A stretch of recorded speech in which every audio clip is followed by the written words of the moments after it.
What's up, cool kids and cool cats? How we doing?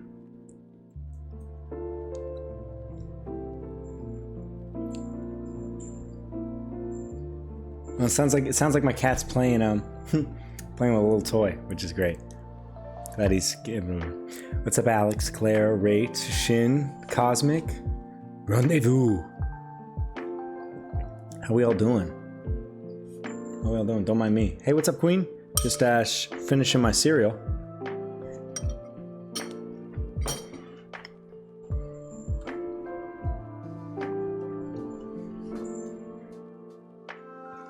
Is everybody having a good day so far?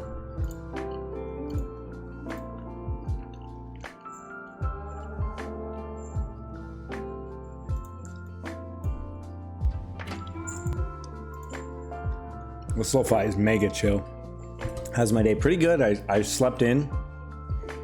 Which is nice. It's about 11 a.m. my time, so I didn't have a very good sleeping schedule, and I got a very busy day today. So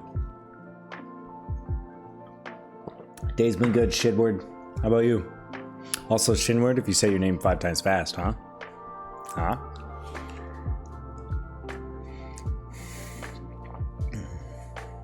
What's everybody up to today? What's up, Mari? Catherine. You guys excited for today? I can hear my cat. What's up, Daria? Is your hair not ginger anymore? No, it is. It's just wet, so it looks darker, and it's the light in my house is kind of low right now, so it's not like direct sunlight. Misread the time, so I've been here for an hour. Ooh. Hey, Luke, thanks for the host, man. I'm asleep right now because it's 2 a.m. Can't stay. Hey, man, thanks for popping in. Sleep well, friend. It's 11 a.m. here, guys. It's 11 a.m. here in California. It's 11 a.m. here in California. So I want to go over a couple ground rules, which I'll wait till kind of more people get here. But I have a couple just kind of etiquette things before our guest gets here. Changed my name, originally going to go with Shin, and that's what everyone calls me. It was already taken. Then I remember what London always calls me, Shinward, and that's what I chose. It's a good name. It's a good name. You got lost in a forest in a snowy blizzard today.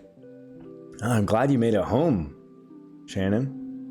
Just woke up. Very nice. Very nice. A bit hungover. Taking it easy. Well, it's going to be chill vibes today. It is going to be chill vibes today for sure. For sure. Feel guilty for being here because it's 8 p.m. Nice, Twike. I love it. Pretty good Sunday so far. Yeah. We got about 22 minutes before Meg gets here.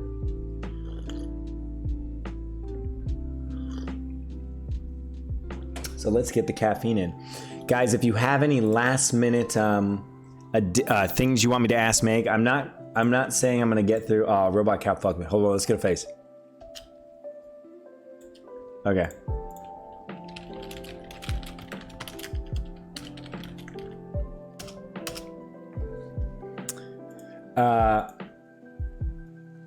What was I saying? What was I saying? Oh, if you have any last minute additions you want me to ask Meg or topics you want us to talk about, head on over to the events section of the Discord and click on this link and type in what you want. I'm not saying we're going to get to everything, but it's possible we will get to your question or topic, or it might inspire us. I really wanted like a loosely structured, candid conversation because those are my favorite conversations to listen to. Robot cow, I'm a sue. Google Maps to the rescue. It was sunny when I left the house. Typical Scotland style. The weather changed so quickly. Wow. I hope you were dressed appropriately so you didn't freeze. Able to sleep in a little bit. Yeah, all good vibes today, guys. All good vibes. So I want to go over a few pieces of just quick etiquette before Meg gets here. So if you did not know, if you're just tuning in, today we are doing, I guess, like the first episode of like my podcast thing. I don't know if it's going to be a podcast. Basically, I realized that you guys like when I have deep conversations with you guys here on stream. So I figure, why not get together some of my friends, some of my creative friends together, and we'll just have a fun conversation. It'll be really candid. We'll see where it goes. So a couple pieces of etiquette. Alerts are going to be volume muted. I set up a little command, !muted. So if anyone feels like they want to donate or bits or gift subs or anything, please, you are totally welcome to do that. It is still going to show up on the screen. However, the volume is going to be muted. And the reason I'm doing this is because I really want this to be a safe and open space for whoever I'm chatting with. I want them to feel that their flow is not being interrupted. I don't want them to feel, they know that they're on stream, but I don't want them to, hey buddy, don't get up there. I don't want them to feel like my attention is divided, and I want them to feel kind of respected and heard and listened to. So what's up, Time Prince? Thanks for tuning in. So if you resonate with the conversation, or if you just want to donate whatsoever, it's still going to show, and then all of the pictures and videos and stuff will show, but it just won't have any sound cues. And then at the end of the conversation, before the stream ends, I'll go back, I'll revisit all of them, and we can talk about them and maybe replay some of them and that kind of stuff. The second piece of etiquette I want to say is similar to my streams. Just please respect the rules. Don't be throwing out anything crazy in chat, especially if it's derogatory or discriminative. You guys always do a really good job, so this is just kind of like reiterating things. But I'm pretty chill and lackadaisical when it comes to me. I'll kind of ignore things, but you guys will come to see that I have no patience when it comes to friends and guests of mine. I don't foresee any problems. Just kind of reiterating kind of the ground rules, so we're all on the same page, just so we can all have a fun time together. Just making sure my cat's not scratching something. I followed you on TikTok. I didn't know you had a Twitch. Oh, well, thanks for coming out, Time Prince. I love your TikToks. Thanks so much. And guys, if you're watching on TikTok right now, this live may end, but we're going to be live on Twitch for the next few hours, and we're chatting with a fellow content creator, MegMage. So if you want to be a part of the conversation, just come on over.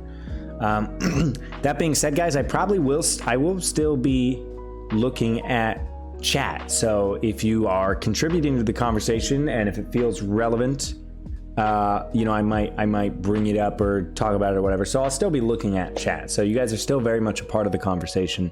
And that's kind of the last and the third thing, is, as you guys know, in my streams, I'm very interactive and communicative with chat. I just want to let you guys know that is probably going to be taking a back seat, because my focus is going to be on Meg, right? It's going to be on the conversation.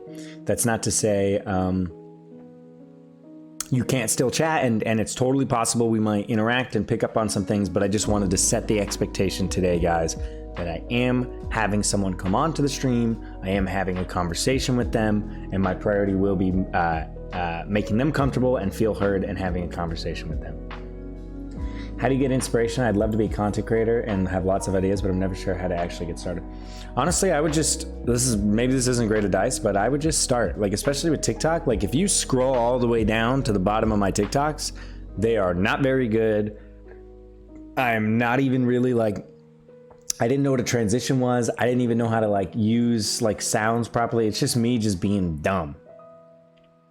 So really just practice makes perfect. And thank you to everyone that submitted topics or questions. We have over 30, which is so great. And a lot of these are really, really great. I really like a lot of these. So we'll probably touch on quite a bit of these. I have a lot of topics I want to touch on as well. Can be dumb, that's one of my talents. Hey, you and me got that in common, buddy.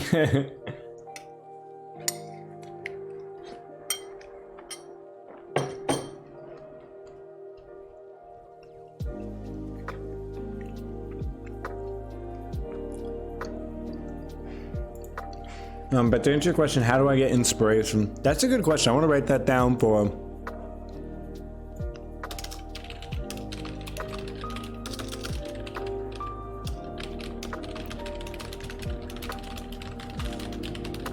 Sorry, just taking notes.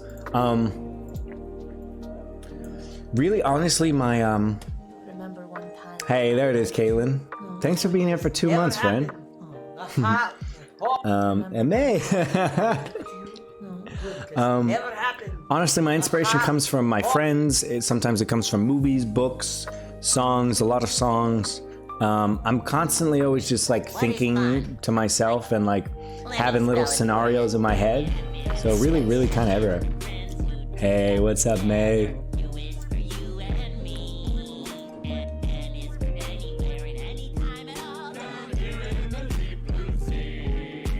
May, thank you so much for gifting 5 subs, especially on a day like today where we are trying something new. It really means a lot to me for you guys being here and being excited. So May, thank you for the 5 gifted subs. Welcome Picha Mary, Deep Diver 92, AB Chanti, Babs the Bot, and Faith Lee 2022. 22? 22.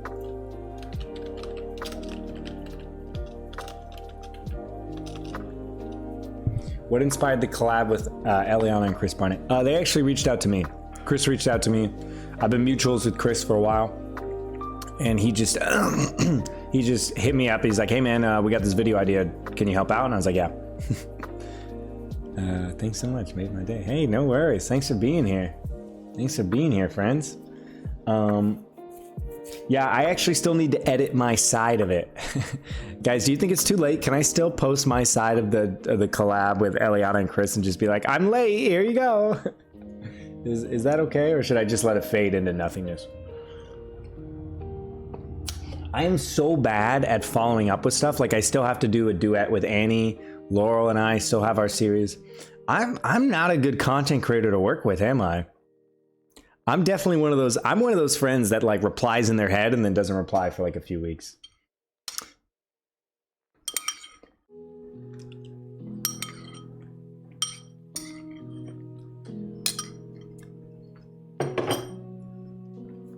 Zach said timelines? Who knew them?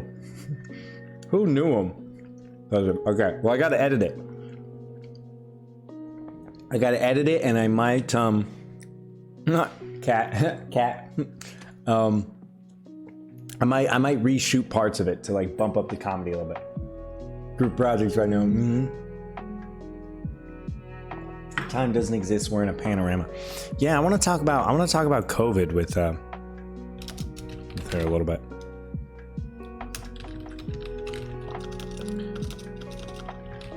Okay, I've got a whole bunch of stuff to talk about with Meg, so just gonna take it from there.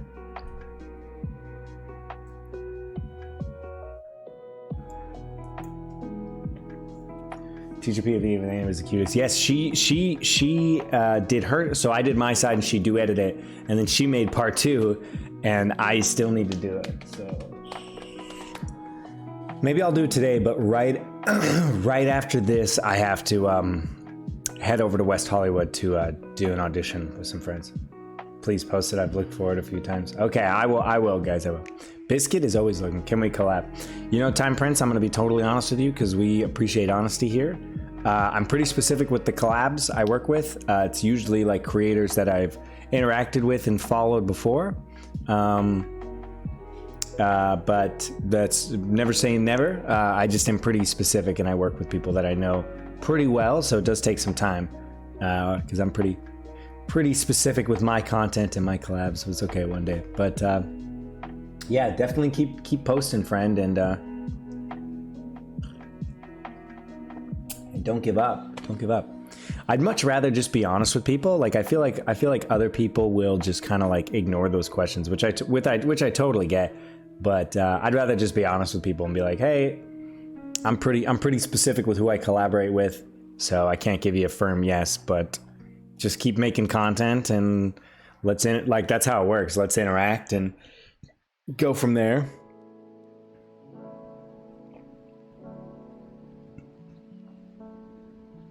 Guys, I have a pimple today. Of course, on the day, I rarely get pimples, but of course on the day that I have to shoot an audition, we've got this bugger. Got this guy right there. Heard audition hype. Yeah, it was, it's some commercial thing. My friends have pretty good representation, so they have a couple like shots with all of us as friends, because sometimes commercials want to just cast friends, and so I think we're just gonna be pretending like we're at a barbecue. Me too. Face has been doing so well. Yeah, just kind of came out of nowhere, but it'll be all right. It'll be all right. Guys, the beard's coming back in, so it doesn't look like the mustache is getting less prominent. And guys, if you're watching on TikTok right now, hey, what's up, VV? If you're watching on TikTok right now, we are live on Twitch. I'm probably going to be ending this live stream, but we're going to be chatting with our good friend MegMage today, who you might know her. She's another TikToker and content creator. So if you want to hear that conversation, if you want to be a part of it, just come right on over to this link. You don't need to download Twitch. It's just like YouTube. Just put it in a browser. And come hang out. We got some really cool peeps. Hide the thing behind a curl. Yeah, almost. Hope you're all having a good Sunday. Hey, you too, Nicole. Audition Zits is real. It really is. Yeah, it really, really is.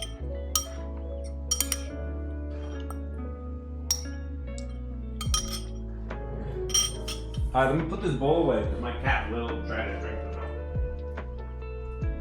the milk.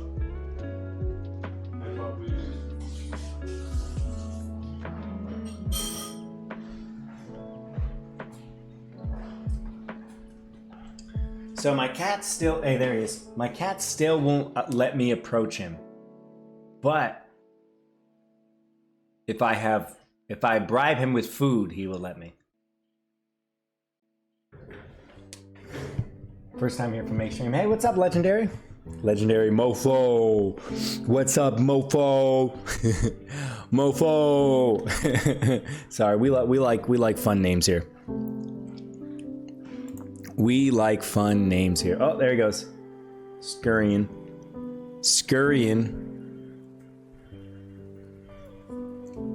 He's been good. My mom came by.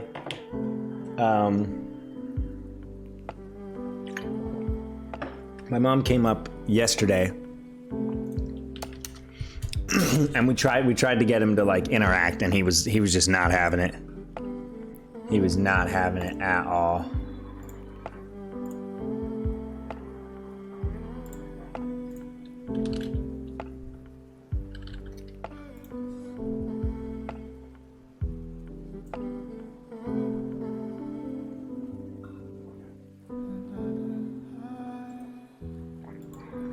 Gotta get used to his new home. Yeah, it's only been a few days now.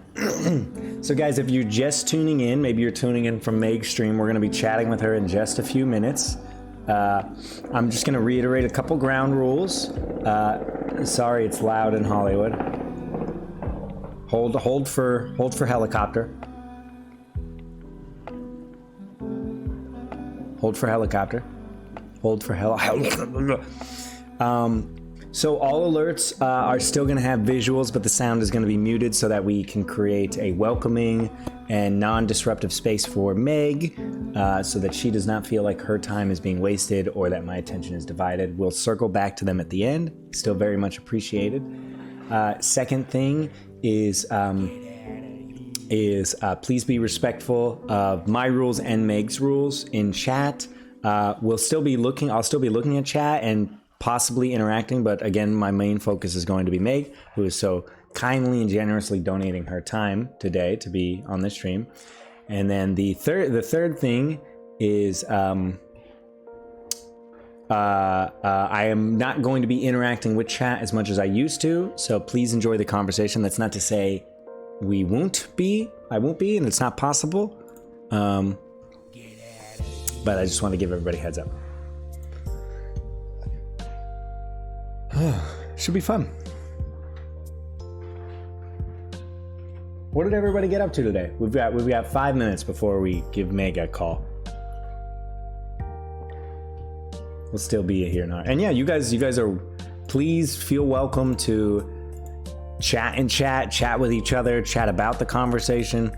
And again, I'll still be looking at chat, so if I think there's a great point or a great follow-up or a great observation, or maybe you guys are having a conversation that inspires. Really, my favorite conversations and like podcasts that I listen to are just ones that are candid, where people are just having a conversation. Am I going to show off? What's up, Bitsy? I'm not going to probably be showing off the cat too much today. You might see him lurking around. The past 2 streams, we've been showing him off a little bit, but he's probably going to be moving around. If he was chilling in one spot, I could set up a cat cam, but he kind of moves around. What's up, Keeney? What we chatting about? Well, we were probably going to chat about you first, Ed, to be honest with you. It's about like how we feel about you and, you know, all that good stuff.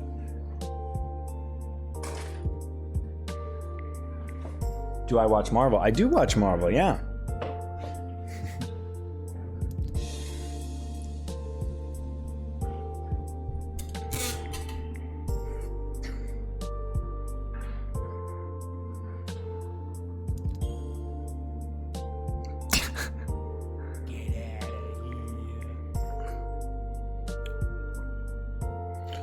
Falcon and Winter Soldier. I have not watched that yet. No, I've not. Is that on Disney Plus? Someone lent me their Disney Plus, and I haven't used it that much, but maybe I should get up on there. Is it a good watch? Talk about random things feels like normal conversation. Yeah, that's really just my intent. I'll let you use mine. Favorite so far? Okay, I'll give it a check out. I'll give it a lick. Ooh, the caffeine is already kicking in. Y'all chatting up anime. Does Meg watch anime? Does anyone know? Does Meg watch anime?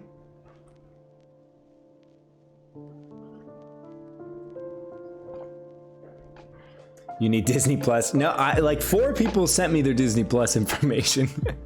So I've got a login, but I appreciate all you guys. Peppermint tea. It's mint tea. Yeah, it's mint green tea, so it does have a little bit of caffeine in it, yeah. Here, let's check out how many. Mint green tea caffeine.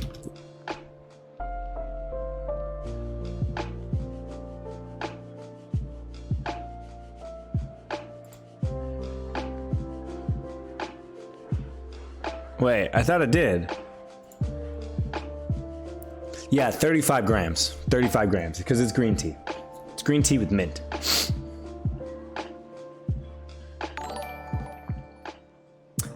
Hey, Rach, thanks for the host. Do you need number 5 because I'm willing to buy it for you? Do I need number 5 what? Am I being a dum-dum? Number 5? It wasn't your cat. Yeah, guys, everybody please put your login information to all of your streaming devices in here. Password too. Did you guys know if you put your password in stream chat, it automatically puts here. I'm gonna put my Twitch password in chat right now, and it automatically see what, no, guys, I'm kidding. That's just a joke. That's just a joke. Don't type your passwords. Don't type your passwords, please. Number 5 Disney. Oh, number 5. I got you, London. I got you. I'm good. No, I have enough. Literally, I got hacked by that voice hack when I was a kid. Hey, what's up, Meg?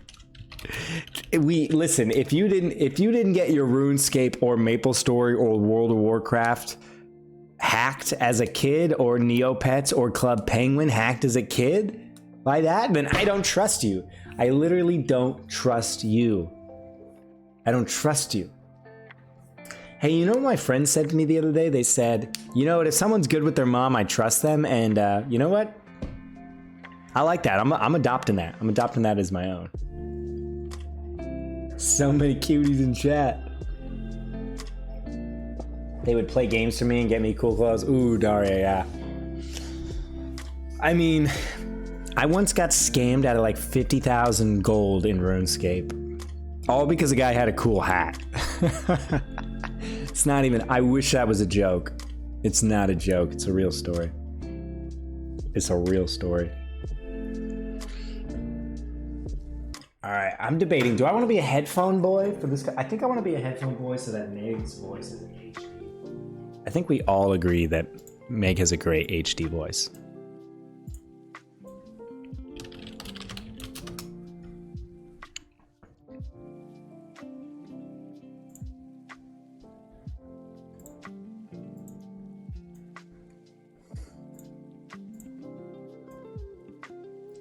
Yo, this lo-fi hidden diff. Anyone agree that this lo-fi hidden diff? Okay, guys, we are going to be calling Meg now. As I said, exclamation point muted, so all things are going to be popping up on stream. So let's say, for instance, we're replaying this. May gifting 5 subs. It's still going to show up on screen, but as you can hear, there's no audio cue. But we'll circle back at the end.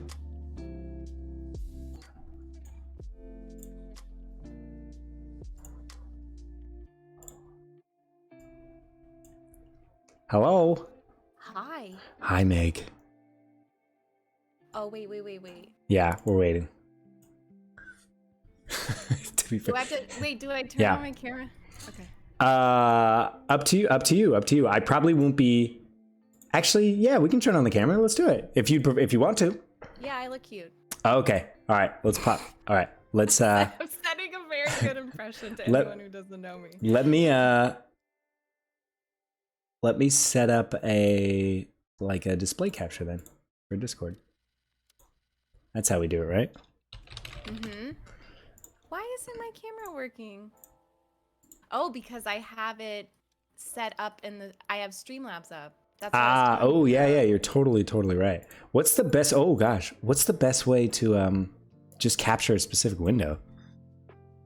Window capture. Window capture, thank you. I feel like, maybe you agree with this. I feel like I'm constantly forgetting. You do look cute. Oh, everybody look how. Also, I'm not used to this camera angle. Because it's not flipped. For yeah, some reason. I also flip mine. I just think it just makes your face look more symmetrical. I agree. I don't know what it is, but okay. Do you think that you have a good side and a bad side, or do you think you have like a better side? No, I think my face isn't symmetrical, so when you flip it, you look more symmetrical. Do you know what I mean? Yes, yeah, I feel exactly the same way. So, like, do you mirror your front camera? Yes, I mirror my front camera. Yeah. Look at us. Okay. Okay, but you are turning your camera on, so I'm gonna see you delayed. So I don't know. I think you're right, though. I don't think I can turn my camera on, right? Yeah. It's so silly. I also didn't put enough thought into this in terms of like how to best. You know, my okay, there we go. That looks good. Probably one of my biggest flaws in life is the fact that I'm like, you know what, let me just wing it, which is great. I feel like that's a great way to live life. But sometimes you can like show up and you're like, man, I probably should have thought about this a little bit more. Well, I woke up and I was like, how are we doing this? And like, we were just like, we'll both go live at the same time. It's gonna be so great. And I was like, wait, none of this makes sense. You know, you know what? I'm gonna be hanging out with Zach, so it's gonna be fun. My thing is like, I don't like to tell people what to do, and like I think we've talked about this before. I also am like, I don't know how to like approach like professionals in our industry. We talked about this, right? Where I was like, the first time we streamed together, I guess chat, you don't know this, but the first time I like approached Meg about streaming together, I was like, hey, would you maybe want to play together? Like, it's totally like, please, if you don't want to, like totally okay, but like maybe we could, you know. So like I don't even how do you go about it? How do you go about approaching like new colleagues, content creators that you're interested in chatting with or collabing with or whatever? I send them like silly tweets. Or damn it, that's such the move. Yeah, I will follow them on Twitter or Instagram or TikTok. And like I remember I followed you on TikTok after you raided me. Yeah. And then a bunch of your stuff came up and I just was commenting on it and I was like, that was a good move on your part, yeah. Yeah, because I was like, oh my gosh, Assassin's Apprentice, I love Robin Hobb. Heck yeah. And so we were connecting with certain things. So that's what I like to do. I like to follow them and then be like, oh my God, you like this? You like to read? You like this? See, that's the better way to go about it, I think. I should adopt that. Like, I think I just like awkwardly lurk and then eventually I just go like, hi, I think you're really cool. Do you think we could talk sometime? Well, you rated me. That's true. You rated me first, and you seemed so formal. Like, I don't think I've ever talked about this with your chat. I don't know why you thought that. So professional, and like I thought you were like this famous actor, which you are. No. But I thought you were like very serious and like one of those. I am male very actors serious. Who are very like. Oh, pretentious. Yes. Yeah. Well, no. Let's name names. Who are the most pretentious people in your life, Meg? They're not my friends anymore. Ooh, I don't like pretentious people. Me neither. My mom taught me a word yesterday. I don't know if it's a word. Like, we know pompous. She was saying pompastic. I don't know if that's actually a correct thing. Did she make it up? My mom is such a smart lady that she makes up her own words. Or pompacity. Pompacity. I don't know. I'm trying to look it up. Pomposity? Yeah, there it is. It's a real thing. How dare you doubt my mother, Meg? Well, so it's pomposity, but isn't that just pompous? Yeah. Like the act. Yeah, his reputation for arrogance and pomposity. Okay. No, I love the word pompous because it sounds like pompous. It really does. I call a lot of people pompous. But no, I just thought you seemed very like put together, and I was like, ooh, this fancy person is rating me, this fancy actor, and then how long did it take you to realize? How long did it take you to realize that you're like, this guy's a complete doofus? Well, I went on your TikTok and I was like, oh my God, no, I went on immediately. Your official TikTok and I was like, wow, he's so... Oh, okay, got it. Yeah, just like put together, he's such a good actor. And then your spam account. Ooh, yeah, that's the real introduction to me. And I was like, okay, this is this person. That's who this is. I love him. Have you ever thought about making a spam TikTok? I feel like my whole Twitch is Meg spam. That's true, but in my opinion, the benefit of spam is like no effort.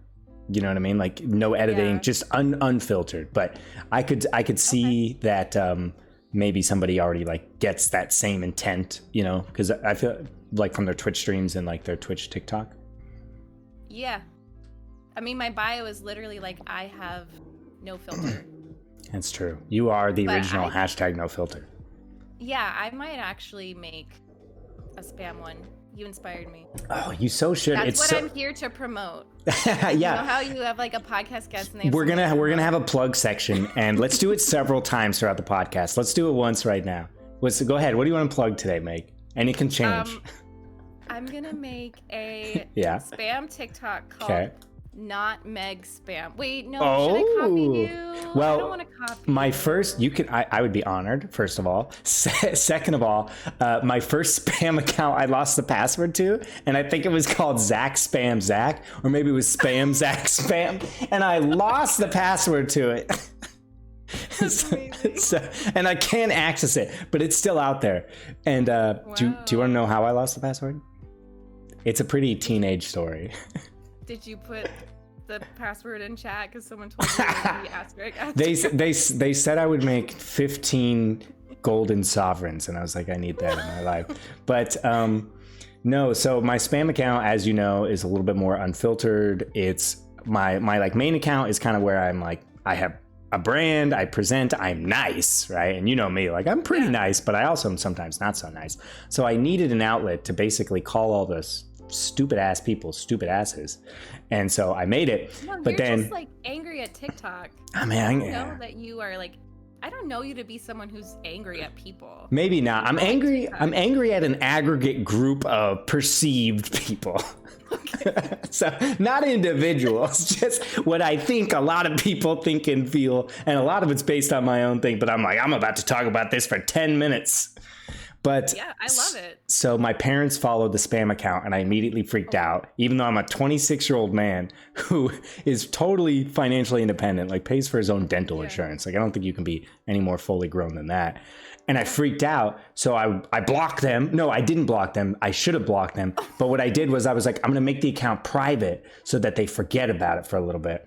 But then I was afraid that if I because I was logged into my main account, and I was afraid if I privated that one account, it would private both. So I was like, let me log out of both, and then I'll re-log in, and then I'll take care of it. And so I logged out of my main, I privated it, I logged out and then I logged back into my main just to make sure it was good. It was all good. And then I tried to log back in. I was like, what the fuck is the password? And I didn't have like a 2-step setup, and it's gone forever. Yeah. Wow. Yeah, that's so. I love your spam account. Thank you. I love both accounts. I like all your content, Meg. Thanks. Here's actually a question. So, okay. So to answer the first thing you said that I totally ignored is what we were gonna do today. So I literally just wrote down a bunch of questions, and then chat also gave me about like 30 different questions. So I figured we could just 30? have. Yeah, I know, right? 30 different responses. I know you were. There were like 3, and then I live streamed, and I accused everybody of not loving you, and then they flooded the inbox with it. No, so. Don't guilt them into loving me. Well, that's my favorite type of love, obligated love. Oh, okay. Yeah, you know. Sounds good. You're like, I don't think. But yeah, I figure we could just have a candid conversation, and then I have some thought starters if we get lost. I feel like this has been very forced so far. It has, just very, like, informal, and I just, it's not. Yeah. Good. It'd be, we're about 10 minutes in. Do you want to critique me so far? Don't put your password in chat, and don't trick people to put their passwords in chat. Because did you ever play Habbo Hotel? No, tell me about it. Okay, so that's like an online. You just hung out in this hotel, and I actually had my first online boyfriend there. In a hotel, unsupervised. Like Megan, do you know it was actually a boy? I have so many embarrassing stories. Yeah, please continue. Ooh, was he cute? Sent him pictures. How old was he? He was like 16, so I felt a little weird because I was like 12. Did he know you were 12? No. Was he cute though? Yeah. Ooh, do you still have the pictures? Would that be weird if we looked at him? Oh, okay, sorry. You were like upset about that. I don't know. Like, I feel like kind of bad, but I've always been so mature for my age, so it was so easy to trick him. Like, I was like, I'm 16. Okay. I think he was 17. Whoa. That's almost like a complete felony for him. Well, I guess is it illegal? I didn't know the conversation was going to go this way. But question: is it illegal to talk to children unsupervised online? He had no idea. He had no clue. Yeah, but I think that like let's say for instance I get into a online relationship tomorrow, right? Yeah. And we don't exchange pictures, or maybe in this case I send a few wholesome selfies, like something I'd put on Instagram. And they tell me they were 18. First of all, I personally feel like it'd be weird for me to be in a relationship with someone who's 18. But we can get into that later. But they're of age, and then I find out later that they're not. But all we did was like just say we had deep philosophical conversations for months, and I fell in love with a 12-year-old. What would be the legality of that situation? I have no idea. Wait, take a guess. In law school rendezvous. Jackson, are you here? Yeah. Yeah. This chat's potentially crossing legal boundaries. I'm not sure what to do. When Meg and I got together, I had to open a window, Meg, because I'm already over here. Oh no. Jackson, give us the legalities. Yeah. You should know. How many times are we going to say we can get into that later? Yeah, Keeney, I don't know. Well, all right, chat. Every time we say we can get into that later, please write down what subject it is. And then 20 minutes before Meg decides she has to leave, we'll do rapid fire. We'll call the segment, hey, you said we're going to get into it later. It's now later. It's time to do that. Stop procrastinating. Hey, I don't know how I feel about a rapid fire question that's about... Okay, you get unlimited vetoes. Okay, cool. Okay. So sounds good. I have so many questions, but actually what I want to do first with you, Meg, is this. I'm going to share my screen with you. Oh my God, what's going on? I'm scared. Don't be scared, Meg. Be excited. Okay. Okay. Can you see my screen? It's going do. It's like loading. Okay. Here we go. Now I can't see your face. But you know what? Wait. Because I'm sharing my screen. You do like window capture the Discord. Oh, yes. See, it's so good. It's so good I'm that smart. You're here. It's so good that you're here because I honestly feel like I used to be more tech savvy about streaming, and then I was like, I just need to be more relaxed about this, and now I feel like I've forgotten everything. It's fine. I don't know what I'm doing. Fast food tier maker? Yes. I swear, you're showing our conversation. Guys, I swear to God, this is my least favorite thing about Zach. I think it's the only thing I dislike about Zach. He has shown our private It's only the second time. It's only the second time. This is the third time. It is? This is the third time. Oh, God. I don't think I can share my screen with you and keep your face up at the same time because it's going to supersede it since it's on Discord. But you know what? I can also look at your stream. I'm looking at your stream. Yeah, let's do that. I did it again. Why am I frozen now? Okay, everybody, please hold. Please hold. Okay, so you can. Okay, now we can see the stream, and now I need to set up the display capture from the previous one. Why More is it conversation shows? Yeah, why is it? Zach, you're doing a great job. Thank you. I told Zach when he floated this idea to me, I was like, 1,000,000%, you need to do this. Like, you are such a people person. You have such a great voice. You're trained in acting. You're an entertainer. You know how to talk to people. He made me comfortable from the beginning. Wow. And I am vibing. Thank you so much, mate. Thank you so much. I really appreciate that. Well, I wanted you to be my first guest because all of those things you said about me, you times 7. No. Except I think you're more fun and smarter and funnier and cuter. No. Will you at least accept that one? No, I'm not cute. Oh. I am not to be perceived. Okay, that's fair. Okay, so this is called Okay. This is called, and I'm sorry I showed our messages, but it really was only those those couple right there. But like, it's just I'm a little worried. You know, I'm sorry that I called you guys motherfuckers, but for everybody that knows me knows that that's very much a term of endearment. That's very much a term of endearment in my book. Oh my God. They know. Okay, I'm figuring all this out. Okay, so Megan, this is a fast food tier list. So as you can see down here, there are a bunch of fast foods, right? Can you see it okay? Yes. Okay. Not the words on the side though. Okay. I'm gonna send you this link just in case you want to look at it while we do it. Okay. So the words, these are different classifications. These are different categories. So think of it like an S tier video game character list. You know that, where it's like SS, S, A, B. You know what I'm talking about, or no? Okay. It's just a ranking system. So the first rank, the highest rank is anytime, anywhere. Okay. The next rank is cravings / a good time. Okay. The next one is good for what you get. A good go-to for what you get. The next one is middle of the line, okay / cheap. Mm-hmm. The next one is bad, but you would do it, or bad, you wouldn't do it. Does that make sense?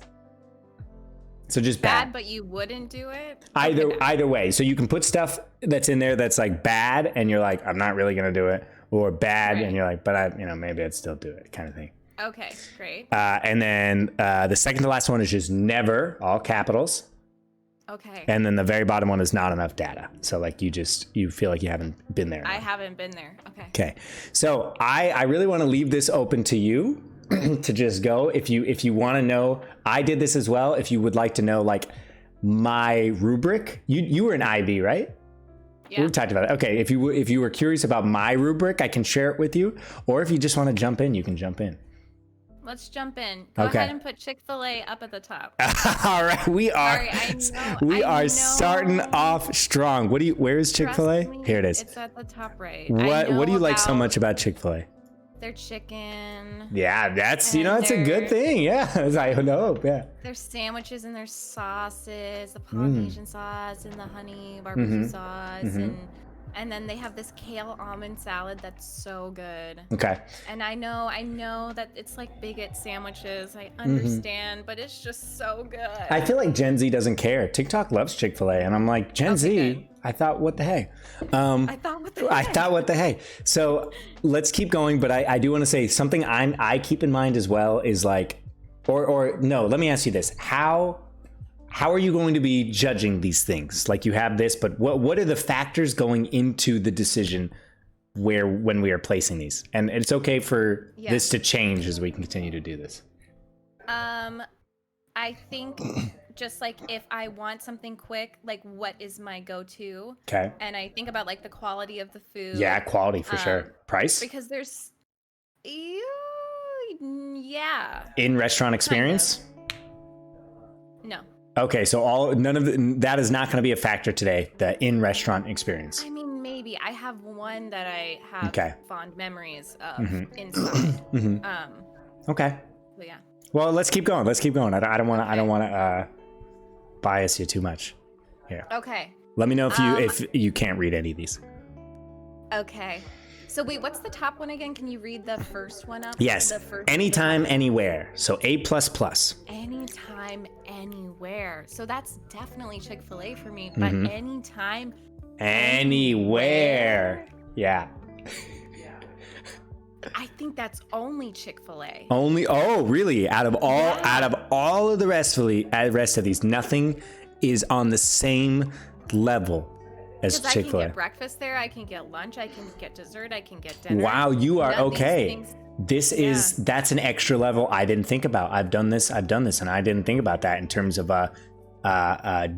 different days of meals, different times of meals, different types of meals. I don't know how to say that right. Put Krispy Kreme up there. Nice. You know what? I respect someone who appreciates Krispy Kreme. My friends that I did this with, they were like, "What the fuck?" And I'm like, "What is wrong with you?" Yeah. Fresh off the belt, and the glaze is still dripping a little bit.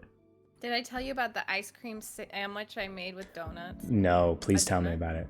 I cut a glazed donut in half, and then I put vanilla ice cream in between, and then I ate it. Oh my God, how was it? Was the donut still warm? Yes. Oh my God, was it delicious?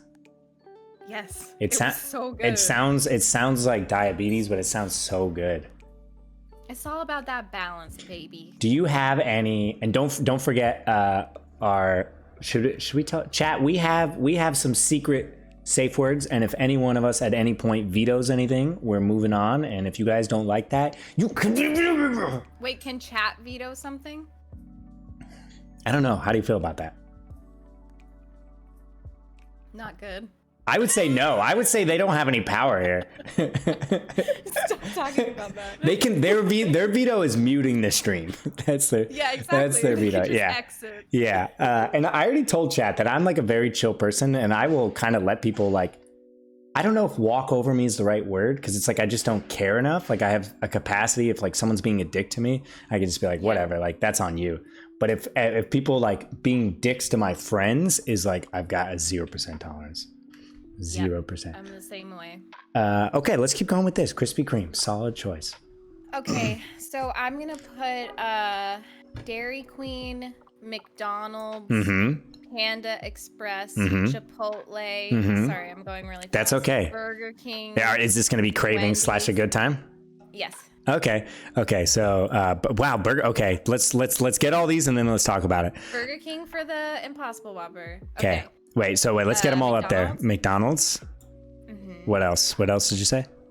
Panda Express. Panda. Okay. Ooh, okay. So this is basically like, so it's like A, B, C, D, or I guess maybe like A+, A, B, C, D, F. So just keep that in mind. What else you said? Okay, oh shit. Okay. Let's do Wendy's for there. It's at the bottom. Yeah. Wait. Oh my gosh. There's so many that would go there. That's okay. Here, let's chat about these. So all of these to you are equivalent rankings.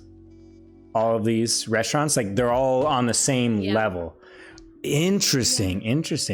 Do you consider yourself... Chipotle actually might go to the top. Can we move Chipotle to the top? Okay, I didn't want to judge you, but I was like, Chipotle... No, yeah. I think Chipotle is my top two were Chipotle and Krispy Kreme. Yeah, because I got confused, I think, by the anytime, anywhere. Yeah. Would it be more helpful if we did like A plus A, B, C, yes. D, F? Okay. I did this because last time I did it, that was... Okay, cool. I'm glad you're comfortable with it. Okay, so A plus.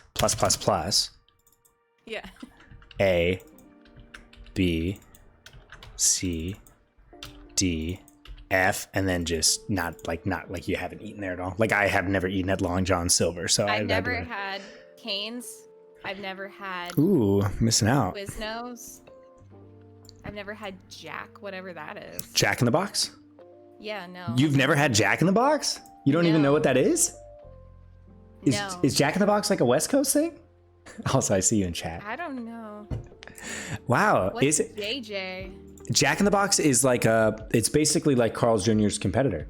It's got the mascot with Carl's Jr. Hardee's? Oh, maybe you know it as Hardee's? Oh, I know Hardee's, yeah. Wow, you are very much an East Coast gal, huh? I'm a nothing. Yeah, give us... I didn't even grow up in... Yeah, let's take a break from this. Tell us where did... This is so fucking chaotic. Sorry. No, people love this. Chat, on a scale of 1 to 10, how much are you enjoying this and why is it 10? They're like Vito. But hold on, I gotta show you the Jack in the Box guy. This is gonna crack you up. Zach, I don't like this. No, look at the mascot. Energy is too much, I think. For you or for them? For them. Well, they can deal with it. I typed it. Yeah, I fucked up. You've never seen this guy before? He's got like a big old head. Ew, yeah. This guy. No, this is a real thing, and the commercials. These commercials are hilarious. And we never discuss why this guy is like a human guy who has like a weird head. Is that an ice cream cone on its head? I think so. Okay, origins of Jack in the Box. That's crazy that you've never heard of it. That's a What do they sell there? Like, what's the food? It's a Hardee's. It's basically Hardee's. No, I don't. I've never had Hardee's. Oh, it's like Burger King. It's the exact same thing. It's like a burger place. But they also yeah, go ahead. No, like chicken or chicken nuggets. No, Burger King has that. It's a standard fast food joint that they have like fast food burgers, chicken, breakfast. Like. So do you like it? Is it good? So for me, it has a little bit of like a nostalgia factor because I had it a lot in like high school. And the thing is, some of them have out here at least because I'm only from California. Some of them have like what's referred to, I think, as like I think they call it like a green menu, which means that they also have like Mexican food. Oh, cool. Yeah, but they have random stuff. That's so interesting to me. That so, anyways, where did you grow up? Tell us about your background. I was born in Thailand. Yes. How long were you there for? I was there for 4 years, and then I moved to Holland, and I was there for like a year and a half. What prompted all these movings? Huh? What prompted all the moving? Was it like a parent's job? My dad's job. Got it. And what does he do? Or did? Are you allowed to talk about it? Oh, you don't know? No, I just feel like I don't have enough information to talk about. Okay. Well, let's talk about it. Let's talk about it anyway. Why don't you try to describe what you think he does? It sounds like he's part of the CIA. So what I say, the keywords I use are agriculture. Nice, yeah. Business manager. Ooh, yeah. He set up the businesses, and he supplied chicken to McDonald's for a long time. Wow. So the company he works for is like that's interesting. Sell a variety of. What are the chances he works for the mafia? Realistically, I wouldn't say mafia because he's Polish. Got it. I'm sure there's a Polish mafia. Oh yeah, maybe. Okay, CIA. Okay, cool. Can we get him on the line? Can we call him? Oh my God, he would talk forever. Okay, have you been in chat with my dad there? No, only your mom. Your mom's the best though. Is your dad similarly as funny? Yes, he's such a dad. He's just so like, he's like a boomer and just like, he's such a simple man. And my mom's so sassy. Like the two of them together. I love that. I love that. Are they still together, if you don't mind me asking? Yes. Are they still? Am I not allowed to ask that? Can I? I feel like asking your friend if their parents are divorced or not is a legitimate question. No, but it's just so funny. No, they're still okay. Together. I told you we were gonna we were probably gonna talk about some stuff. That's why we have a safe word. Okay. Yeah, they're together. Do they love each other? Zach, I'm gonna kill you. What the hell is going on? Yes, they love each other. Some parents don't love each other, and I feel like that has a large impact on their children that we could discuss. They really love each other. This is Zach chats. This isn't, Zach polite nothing conversation. Yeah, that's true. Okay. How would you describe your childhood? You can be shallow about it if you want. Like, you don't, and what I mean is, like, you don't have to give me like an in-depth answer if you don't want to. Yeah. Okay, totally. So I feel like I was very tight-knit with my family. Yeah. Because I'm a middle child in a family of 6. I have 3 siblings. Mm-hmm. And moving around so much, which, by the way, do Totally. you want me to quickly say where I lived? I lived in Yes. Thailand, Holland, Mm-hmm. England, Canada, Brazil, moved back to Thailand, and then I moved to New York City. And what age were you when you wound up in New York? 18 for college. Oh, wow. Yeah. Wow. Okay, got it. So you really, really, really moved. Yeah. So like I just could not keep friends because we moved around so much. Totally. So it was very, very close to my family. Mm-hmm. And I would just say like that was the main focus. And Totally. I mean, there was trauma in like moving from freaking Canada to Brazil, but I bet, yeah. Ultimately it was great. Like I'm very grateful. And when you moved to these new countries, were you like integrated into the culture, or were you like on a base of some sort? Because my background is okay. So you were on a military base. It was like an international community, Got it. More than others. So in Bangkok, there was this community called Nichita, Mm-hmm. and it was like all of the expats and stuff there, and it was really, really gorgeous and Got it. well funded.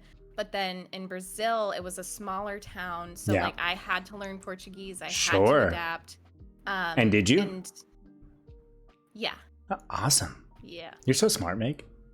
No. Do you have? Oh, okay, sorry. Do you have? Have you retained any of the languages you picked up as a child? Yeah, Portuguese. So people will come in and talk in Portuguese, like Brazilian Portuguese, and I'll be like, "Oi, tudo bem?" And I can keep up a conversation with them. Conversationally fluent. Right. That's how I would consider myself a German. Like if I dropped you in like a place where that was like the native language, would you be able to get around, or would it take you a little bit?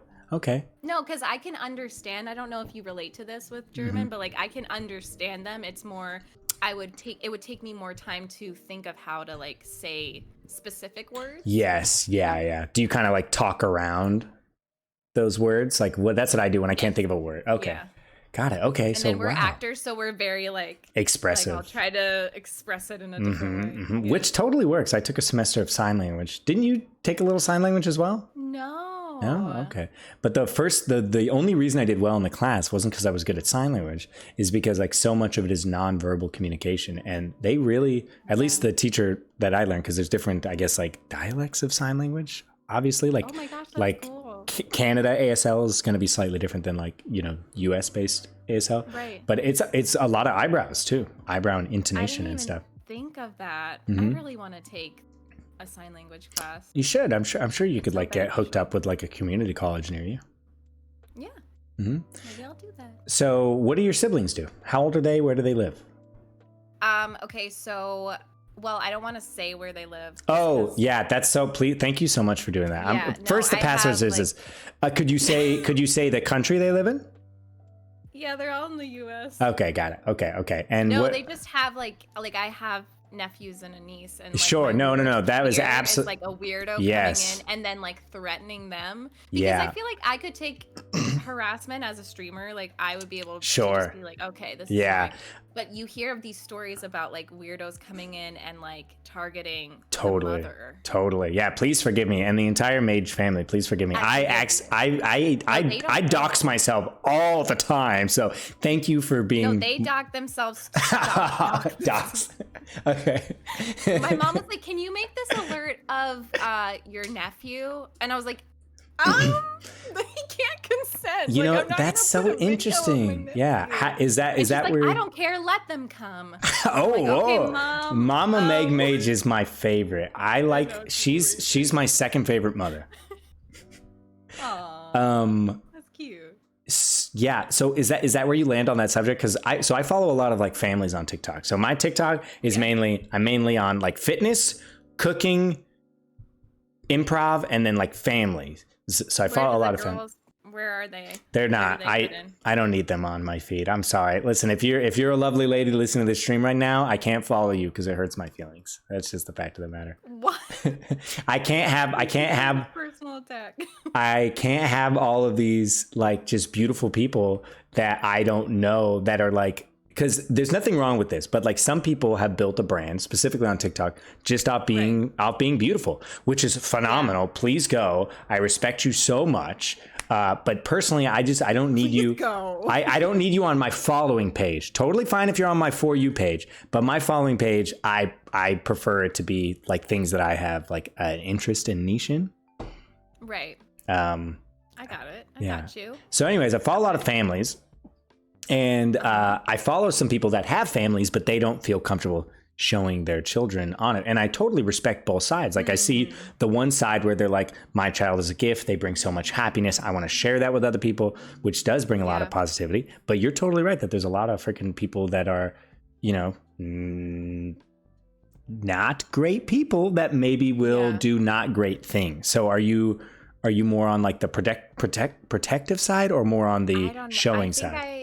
I won't know until I have a kid, you know, and if I'm still doing this, I plan on still streaming and creating content when I have a family. But I think if it's my kid, it's different because I will be able to protect them. Right. But if it's my nephew and like he can't fully understand, you know, to consent to putting himself on the internet, and, like he doesn't understand. So that's when I'm like, I don't want to do that. And I know that there are men that like hate me and would just want to hurt me by like threatening my family. You know, here's a message to all of the people on this planet that hate MegMage. I want to let you know that if you hate this person, I'm going to be brutally honest with you. You need to fix something within yourself, genuinely, because this is a person that and I would you say it's fair to say I know you decently well, maybe not super well, but decently well. Yes. This is someone, in my opinion, that wants nothing more than to bring joy and entertainment to others, who would never intentionally hurt someone, and if they did, would be the first to acknowledge their mistake and try to make up for it. And if you take an experience like that, and for whatever reason you spin it in your mind in some capacity to want to hurt this person, I'm talking to you right now. You need to seek help. You genuinely do. Okay. Maybe I should make that an alert. You hey, if you want to. Sound alert for my mods to activate on the stream. And you know what? We don't hold anything against anybody here, but in my opinion, if your first inclination when you see someone succeeding and someone who is having fun and being positive for it to elicit something negative in you, I would encourage you to unpack that. Yes, King. Anyways, we don't need me grandstanding here. So what do your siblings do for a living? I have one sister who's a professor. And where are they on the chart? I want to start from oldest to youngest. Oldest is the professor. Okay. Well, hey, very stereotypical of them. Yeah. Second oldest is a lawyer. Whoa. Okay, and then you. Yeah, and then me. Love the energy change there. Yeah. And then my youngest brother, who's only a couple years younger than me, he went to acting school, but now he's going to law school. Ooh, so he tried it out. He's like, big sis is a creative. I'm doing it. And then he was like, actually, no. Bigger sister is a lawyer. He's like, I picked the wrong sister. I like it. Yeah, that one's crazy. Let's try the other thing. And then the youngest? That's him. Oh, that's okay. Got it. So I'm the second. My mom had like 2 sets of kids. She had my 2 older sisters. They're 2 years apart. Then there was a 5-year gap between me and my second oldest sister, and then a 2-year gap between me and my brother. Got it. So wait, professor, lawyer, you, actor, churn lawyer, and then what's the last? Yes. No, that's it. That's only. 3 siblings. I thought you said there were 6. With my parents, a family of 6. Oh, I heard 6 children. Okay, no. got it. Okay. Sorry, misunderstanding. Yeah, my bad. Okay, got it. And overall, how do they feel about your? Let's move into the professional side of things. How do they feel about? Okay. How do they feel about? Sorry, are you getting whipped? How the fast food just. We'll come back to it. You know what? I think that's the name of this podcast. I was going to ask you, what should I name this podcast? Should it be? We'll come back to that later. We'll come back to it. Oh, okay. That's amazing. Should it be we'll come back to it later, or we'll come back to it? I don't know, Zach.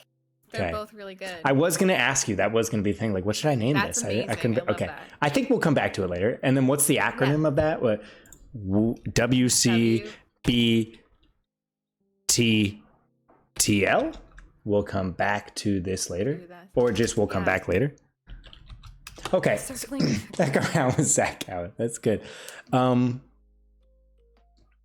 content side, how does your family feel about this like relatively newish rise in content creation? So they've actually been super supportive. I'm very lucky in that my parents they've supported me through the acting thing, which is also, I feel like in some regards even riskier and worse. But they have supported me through that. So I don't know truly how they feel. Like, I feel like we can't fully know that, but outwardly they're very supportive. They could be totally lying to you.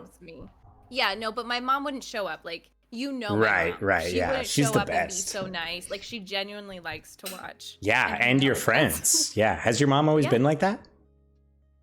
Like, just like such a like positive, caring, energetic person? Yes. Would you say you take more after your mom, your dad, or a mix? Like a perfectly well-balanced mix? A mix, because my mom was always kind of cool. Like, she's very cool. Like, she has a silly sense of humor, and I think that's why my parents love each other so much, because they both have a very stupid sense of humor. But she was always like more suave. She can talk to people. Like, she's very social butterfly. She's like a cool mom and strong. But then my dad is a dork. Like, he's a complete nerd. He has read all the Game of Thrones books like 5 times. He's very sappy and emotional, so I'm definitely a mix of both. Got it. Has he were books a shared interest and hobby between you and your father growing up? No, that was a more recent thing. Yeah. Got it. He just loves Game of Thrones. I don't know. Okay, so is that the only book he's read, or because you and I are like deep within that genre? How would you classify that genre of books? Fantasy? Yeah, I say fantasy. I also say like epic fantasy. I don't know if that feels right too. Just because, like, I feel like the Elderling series, like, that's an 18-book series. Yeah. Oh my God, Zach, I'm reading the best book. What are you reading right now? No, that was one of my questions. What are you reading right now? It's called The Priory of the Orange Tree. And for any of my queer women in the chat who are watching, you have to read it. It's so good. It's this really huge book. I wish I had it here. Is it just a one book, or is it a series? Yes, but she said she might write another one. But it's huge, but it's so good, and it's like it completely overturns what you would expect for like gender norms, because I feel like fantasy does have a tendency to be just like male protagonist. Yes. One, like, whatever. But this is religious. Like, there's a matriarchy. I love it. And yeah, it's just so good. And there's like queer relationships that are just very real. I think you would love it. Give us the name and the author again. The Priory of the Orange Tree. Wait, I'll write it in chat. Okay. And then the author is Samantha Shannon. And I tweeted recently and I was like, I'm crying because this is the first like queer relationship that I've read. And then she responded and she was like, thank you so much. I'll recommend more fantasy to you. How many followers do you have on Twitter? Zach, what the fuck? I said we're talking about content now. No, we were talking about my family, and then we were talking about books. It's all related. I'm gonna come back to it later. I'm doing. I actually reached 1,000 followers. Heck yeah! Okay, what is? Yeah. Are you MegMage on Twitter? Yes. Okay, everyone, take a moment to follow MegMage on Twitter so that she can keep tweeting. Tweets. Can I read? Yes, yes, yeah. I'm gonna pull them up. I'm hijacking this. I'm pulling it up. I'm pulling it up. I retweeted this meme that was like, I wish all my internet friends who disappeared without a trace one day a very pleasant, I hope you're still alive. And did it blow up? No, I just retweeted it because it was funny. Oh, okay. Got it. And then what else? I don't follow you. I need to rectify that right now. No, I've been so mad at you for that, and I haven't. I don't go anything because I've been stewing. Why didn't you tell me? You should know that I never do. I just wanted to hold the grudge because I need drama in my life. Oh, okay, that makes sense. Tweets. Okay, I have nothing witty to say. I just like the shirt, so here's a pic of me in it. It do be like that sometimes. Is this from today? Yes. I can tell. You look so nice. Okay. Zach, thank you. Yeah. But here's one I'm really proud of. Okay, tell us. Good morning to everyone except people from high school that I've barely spoken to, sliding into my DMs to ask for streaming advice. Ooh, love that. You get a lot of that. I feel like we've had a few conversations now where because you made a TikTok about it, right? Like they asked for a shout out or something? No, it's the Dula Peep. And then it was like me vibing in stream. Dula Peep. And then like a person from high school enters chat. I can't. Get out. Oh my God. How do you handle stuff like that? How do you handle people from your past? Like, do you respond? Do you ignore? What's your tactic? Oh my God. Okay. Hopefully they don't see this. I've had a guy that I hooked up with once. Yeah. Into my stream. Was he hot? No. It was like a mistake, and we hadn't spoken. And was it good though? No. Damn it. I know, and I won't say. Yeah, no names. I sincerely hope he's Let's call him Tom, unless that's his name. Yeah. Okay. No. I'm gonna make up names for all these people, and statistically, sometimes I'm gonna get it.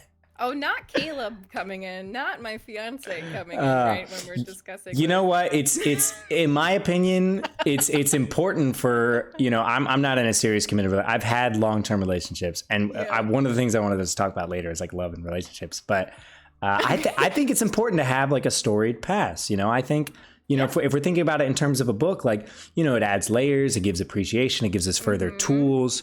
I never understood because I've had partners with varying levels of experience before, and I've been on the lower end and then I've been so I've had the full spectrum, and so I can understand, certain people's feelings and stuff. But I think it's a good thing overall to have experience and, Oh my gosh, I'm so grateful for it. So Caleb and I both have had like long-term relationships and like the single phase of just like dating, hooking up, whatever. And I'm so grateful for that because God, like it can be bad sometimes. Like I feel like you have to know the bad experiences to know like when it's good. Totally. If that makes sense. Yeah, and so I'm grateful for it. I personally think like, and we can feel free to use the safe word. But I feel like the one of the things that maybe I'm like pushing up against here is because I feel like if you and I were alone, we'd have no filter. We'd talk about like everything. But I don't feel hesitant. Good. Things. So you're making me feel comfortable. Good. I'm glad. I think it'll come to like bite me around in the butt. Okay. If Tom watches this.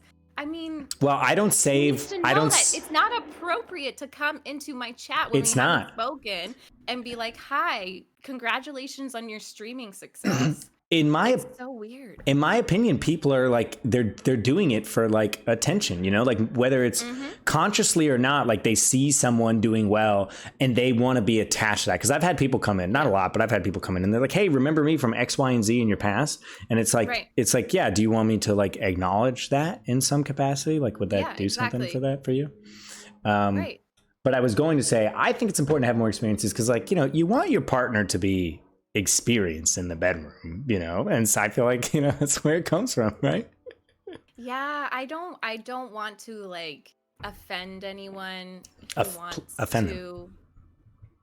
I just don't understand the people who are very adamant, and sometimes religion is Mm-hmm. attached to like waiting for one person and just like that's the only person ever. And you do see more like cheating and stuff associated with that. So I think if both of the people are communicating and like that's what you want, that's fine. You know, that's valid. But the judgment that comes with that for like, oh, you didn't wait and you have this history. Yes, yeah. I'm like, you can't judge me for that. That's totally healthy, in my opinion. Totally. Yeah, I feel like we can't, by the same token, if we are allowing and not judging them, like if that's what they want to do, totally, but like be safe, be well, whatever. It's got to be a two-way street. Yeah, exactly. So here's some, glad we agree. Let's jump into some of the questions that, you know what? No, I wrote down some fun questions before we get into the questions that people wrote down for us. Okay. Are they serious? I have serious questions and then fun, silly questions. Would you like to have some of the fun, silly ones first? Yeah, I'm down for anything. Okay. What's your Wi-Fi password? We don't have to know the network name. Chupa Chup. What is it? Chupa Chup 1202, I think. I think that's such a good question to ask people, you know, because it's like, you know, if most people change their password, it's like, what did you change it to? You know, like what is it? Is it something basic like, you know, AX capital L 543, you know? No, my passwords for Twitch and stuff are all the same, and they're not. Okay, let's not talk about. Let's not talk about that. But let's not talk about that. They are from my past. Are your passwords now from your past, like when you were little? Yeah, some of them are. Some of them are. Okay.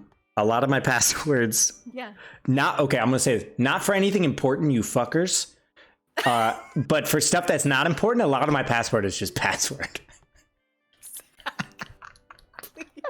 Not for the important stuff. Anything banking or Twitch or whatever, it's like alphanumeric, crazy intense kind of stuff. Oh, wow. But for for clubpenguin.com, it's definitely password. Wait, just out of curiosity. I never played Club Penguin.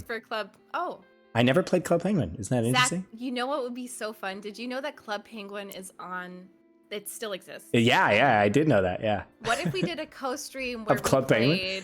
Let's do it. Club Penguin. Let's do it right now. No, I'm just kidding. But let's do it. Let's definitely do it. Okay. That would be so fun, and we could do like Neopets. We could play. Yeah, Neopets. You'll have to teach. You'll have to teach me. Revisit. Yeah, you'll have to teach me. Did you play Neopets?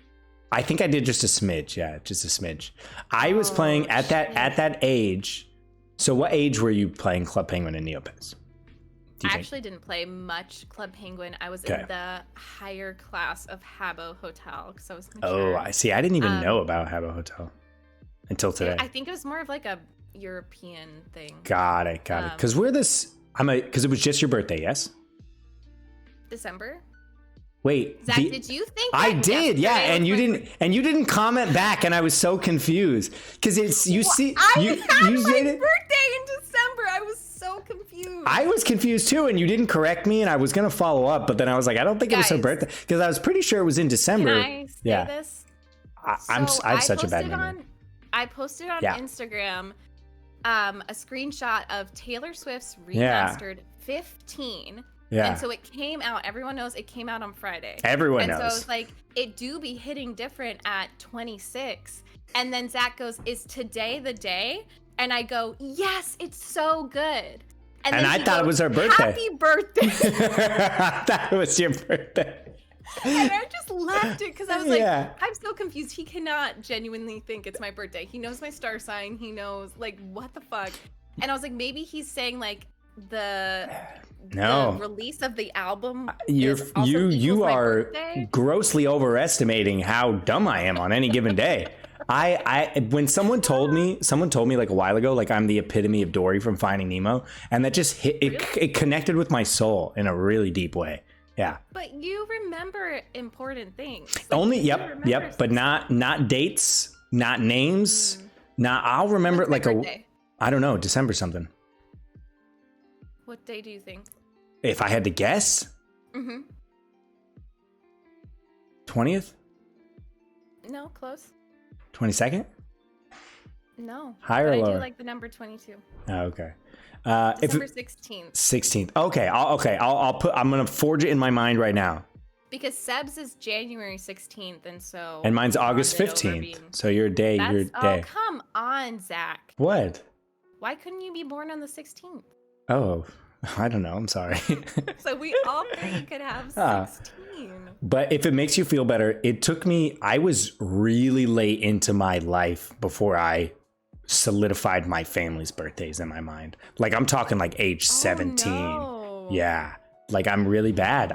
It's something about dates just doesn't connect. And I had to set up, because I had an Android back then, I have set up reminders in my phone for the next 50 years. It reminds me like 2 months before, a month before, a week before, and 2 days before of my family's birthdays. Oh my God. There's something wrong with my brain.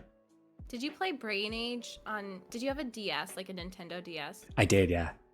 You didn't play Brain Age? Was that the one with like little brain quizzes in games? Yes. Yeah.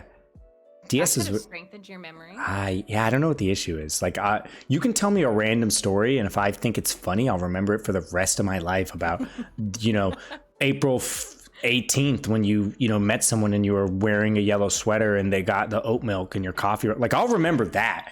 The day you were born, no. Yeah, it made me I was like, if he thinks that my birthday was yesterday, I'm gonna die. Do you not remember my birthday stream? I did. See, when you say all that, I do, but in the moment, I don't. I need to be reminded of these things. And the fact that you didn't reply, I went, it wasn't her birthday. So you didn't you weren't gonna text me and be like, are you... I was going to, but if I'm being perfectly honest with you, Meg, I forgot about the interaction. Oh my God, I would be so embarrassed, and that's the difference between us. I would feel so guilty. But also, I have no negative feelings about it. I figured, and felt bad for you. Yeah, I was talking about this last night, so I don't know if it's like a deficiency in my brain. I genuinely do think about this. But I very, very rarely do I feel the emotions embarrassed or awkward. And I thought that was just because I'm a performer and I'm an improv artist. But I know that there are other actors that don't feel that way. But I actually felt embarrassed last night. And it was such a weird feeling because I never feel it. And I had to relish in it. Okay, you want to hear? What happened? Yeah. So it was late at night and I had spent the day with my mom. So I was kind of feeling kind of tired, just from that kind of thing. And so my buddies were on a Discord call. So I jumped in, they were playing a game, but I was like, I'll just chat with them, but they were busy. So I deafened myself. I booted up Call of Duty cause that's my head empty game, when I'm just trying to mess around. And I jump into a game and then I am replying to a few text messages, and you know me, I like to send voice memos. Cause I don't like to text. Did you toot again? Did I toot? No. I was voice memoing Megan and I tooted, guys. Separate story. Does that make you feel embarrassed? No, it doesn't. I was literally voice memoing Meg, and I had just eaten a really cheese heavy thing, and I'm semi-lactose intolerant, and it sneaked right out of me. And since I don't feel embarrassed or awkward, I just went oh no, I tooted. And instead of oh no, Megan, I tooted. Instead of deleting it like a normal person, I don't feel embarrassed. There's something wrong with me. I don't feel that. So I kept going, and it happened again, and it slipped out. And I was like, hey, I'm so sorry, Meg, it happened again. And instead of deleting it, I kept going because I don't. Yeah. So now you all have context. I don't feel embarrassed. So I'm playing Call of Duty. I'm responding with a voice memo to my friend. They'd had not a great day or whatever. So, we're just sharing and whatever. It's a regular conversation, but it has some intimacies that you share with your friend and maybe some jokes or whatever. I finish, I send, I undeafen myself in Discord. I chat with my buddy. And then I'm playing with two other guys in Call of Duty, right? You just flop. They're just randos or whatever. I die. I talk to my friend Matt, and then the guy in Call of Duty responds to me, and I go, "Oh, my bad, buddy. I'm talking to a guy in Discord." He's like, "Yeah, don't worry about it." And then I was like, "Wait a fucking second. I had open mic the entire time, and these two guys playing together." And I sent a 5-minute voice memo, a long one. And the thought of these two friends playing with a random guy, and they were communicating with each other the whole time. They were listening to me have a separate conversation, and my headphones were slightly off, because I was busy. And I just ignored everything they said. So can I have some examples of like what you said if it's not too personal? We were talking about like acting. They'd had like a shitty day. They got like, I'm sorry if you're here and I'm sharing what you said to me, friend, but they had like a shitty day. They had been pinned for a project. So we were just kind of, you're an actor. We were going through kind of that kind of process of like, hey, like, let's talk about it. Like, it's totally okay to feel that way. Like, this is a tough biz, that kind of stuff. And then like some jokey kind of stuff. I think we were talking about like dinner recipes and that kind of stuff. Nothing crazy, but just the thought of them listening to a complete stranger have such a regular / intimate conversation with someone else, and it's totally possible. Several times they were probably like, hey buddy, your mic's on. Totally ignored them for like 10 minutes. So funny. And I love it. And then I had to leave. I felt embarrassed, but I was kind of exhilarated because I never get to feel that way.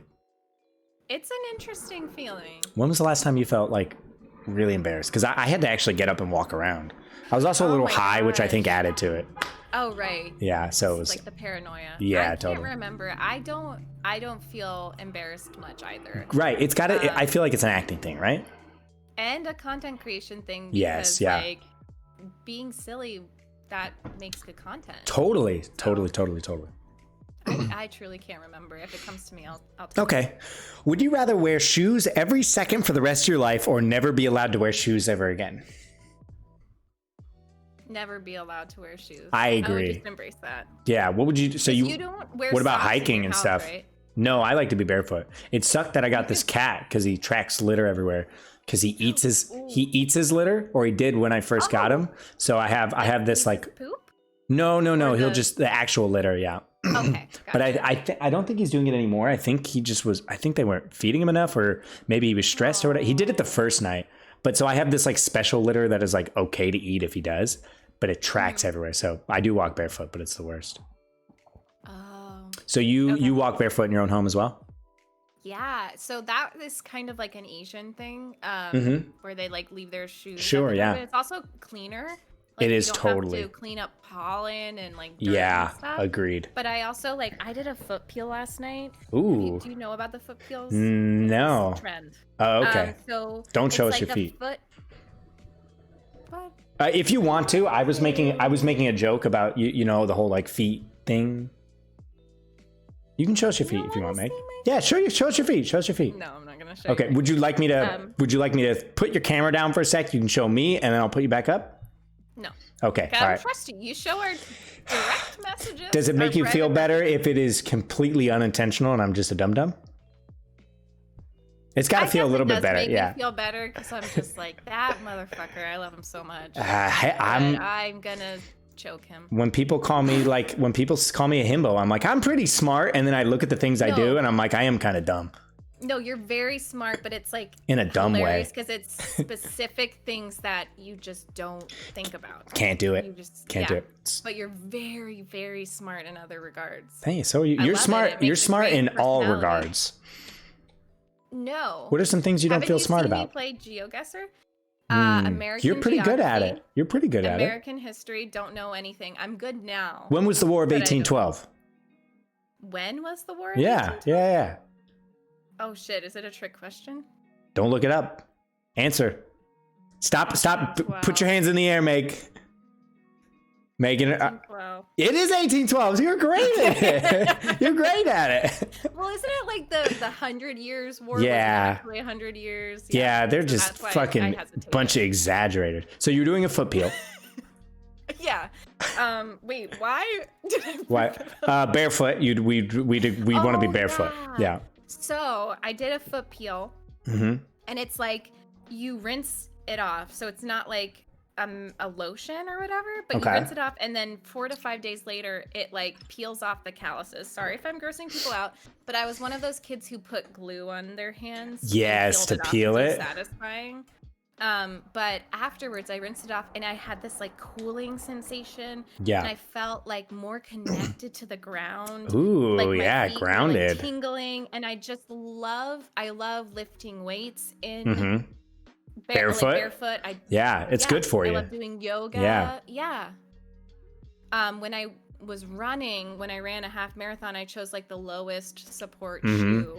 Dang. I just, like to feel connected. How are your arches? They're good. They're good? Okay. I feel like I was doing like some research because it's like that whole like barefoot versus, shoe thing, especially when lifting weight. And I guess like being barefoot like helps build muscle in your feet normally. Yeah. But then like, so you don't have any like feet problems at all? I have knee issues. No, I do. I don't. Well, when I was running, I had issues when I was using a high support shoe. Really? It's interesting because they tell you if you have a high support shoe, it's supposed to help. But then I started to get knee problems. Got it. When I switched back to low support, it was okay. Interesting. Yeah, I have knee issues. Maybe I should go low support. My problem with my feet are. You should. You really should. I'll send you an article. Okay. But I have very sensitive heels. And feet, so I get blisters and I get like. So like you can't like criticize them; they like get upset. Bad joke. Moving on. They're sensitive. Let's move on. Wah, wah, wah. Next question. I think it was a good joke. Okay. Which Pokemon starter would you choose? Bulbasaur, Squirtle, or Charmander, and why? I went with Squirtle for a while, but then I really liked Bulbasaur. Yeah, I feel okay. like leaf types are very underrated. They are underrated. I loved Chikorita. Ooh, yeah. Oh, yeah, totally. Gold. I loved that. Gold and then Crystal too, right? I think so. I think it was Gold and Crystal. She was my favorite. And they were like 87% male, but I'd always be like, she's so cute. I love her. Yeah. I feel like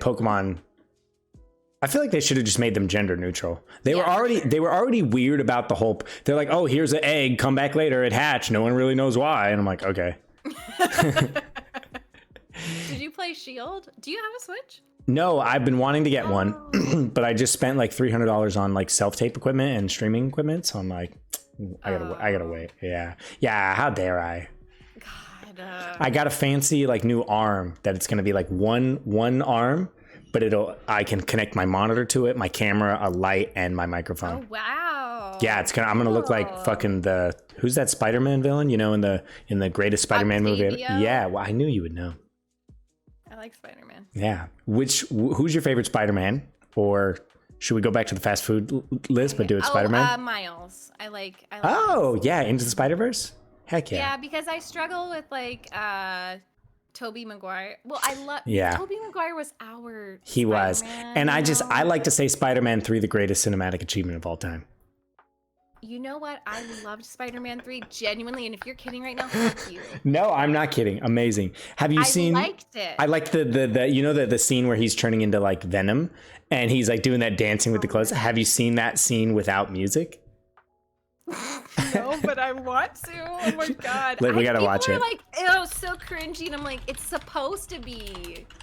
It's funny. It's so hilarious. Okay. Oh, it's called realistic audio. Okay, we gotta listen to it. Oh no. Okay, I'm watching on your stream.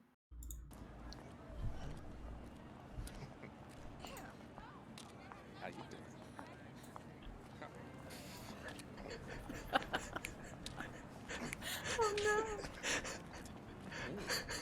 Oh my god.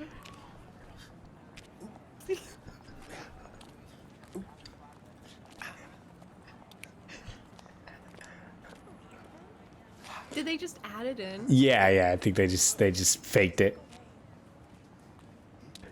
Oh my god. But you had to know like on the day this is what it sounds like, because they don't play the music. No, exactly. Yeah. They couldn't put music in. This part's the best.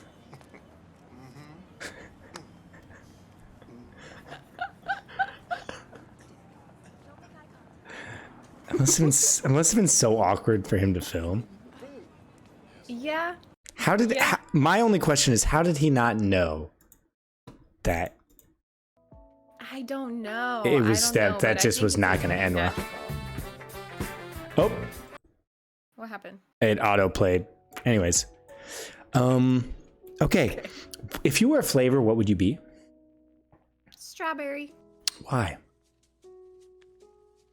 Oh, it's not rapid fire questions? No. I just think I like pink. Yeah. I think it's like sweet and it's easily put into a sweet treat, but it's also kind of red and like I am a Sagittarius, so it's like fire. I like that, and I feel like it pairs well with a lot of things, and I feel like you mesh well in almost every situation you're in? No. No? From my perspective, you are very, what's it? Congenial? What does that mean? Like miscongeniality? Congenial? Like very personable, fit in with stuff. I think I'm using that right? Wow. Because of a personality qualities or interests that are similar to one's own. Okay. But I feel like you're congenial with most people. Versatile, someone says in chat. Yeah, I would agree with that. Thank you. Guys, let's all take a second to compliment Meg. No. Okay, Meg and I are gonna keep talking, but I want all of you guys to compliment her, and then I'm gonna read them back at her. Okay, let's go to some of the more serious questions. I wrote down relationship. What's it like? What? What's it like to be?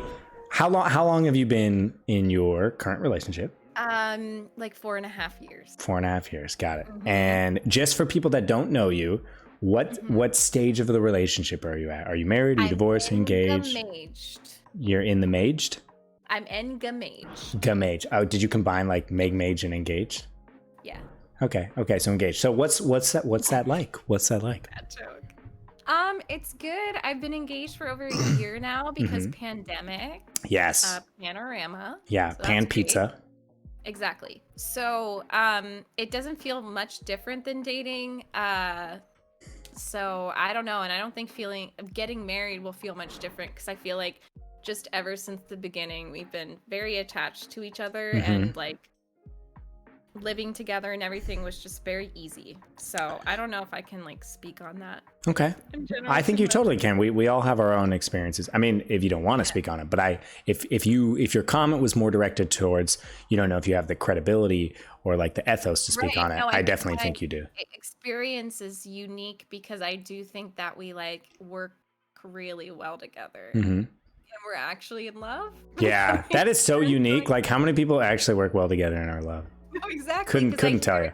Complaints about like women complaining about their husbands and stuff, and I'm just like, no, we like split everything down the middle, and it's really very good. Easy, and yeah. What is something people who haven't been in a serious relationship or engaged often misunderstand? In your experience, we have your preface that you feel that your relationship might be classified slightly different than other people, or it's easy or whatever. Yeah. But so we have that context. So feel free to answer however feels right to you. Well, I don't really know. I would love to hear what people misunderstand, like what they think. Yeah, like what do you think? Well, like, I think what's something you think of. I think there's a lot of different ways we could go about it. I mean, I could give you some examples, but like just off the top of your head, off the top of your head. I'm sure people misunderstand, maybe, I guess either like what it's like or maybe living together, or honestly, I'm sure there's a lot of people here that don't even understand love. I would classify myself that way. No, I can talk about that. Okay. I was told, someone in my life told me, do not move in with your significant other until you're married because you will not like them. And so I had that in my mind. It was going to be really hard. But I think if you find the right person, it's easy and it's comfortable, and like it's a reflection of how well you communicate. Yeah. That's what I will say. Like it's not just like if you live together, you're going to just like rip your hair out with frustration. Because that I haven't experienced that. And it totally does. And we can move on at any point. I have lots of different stuff we can talk about.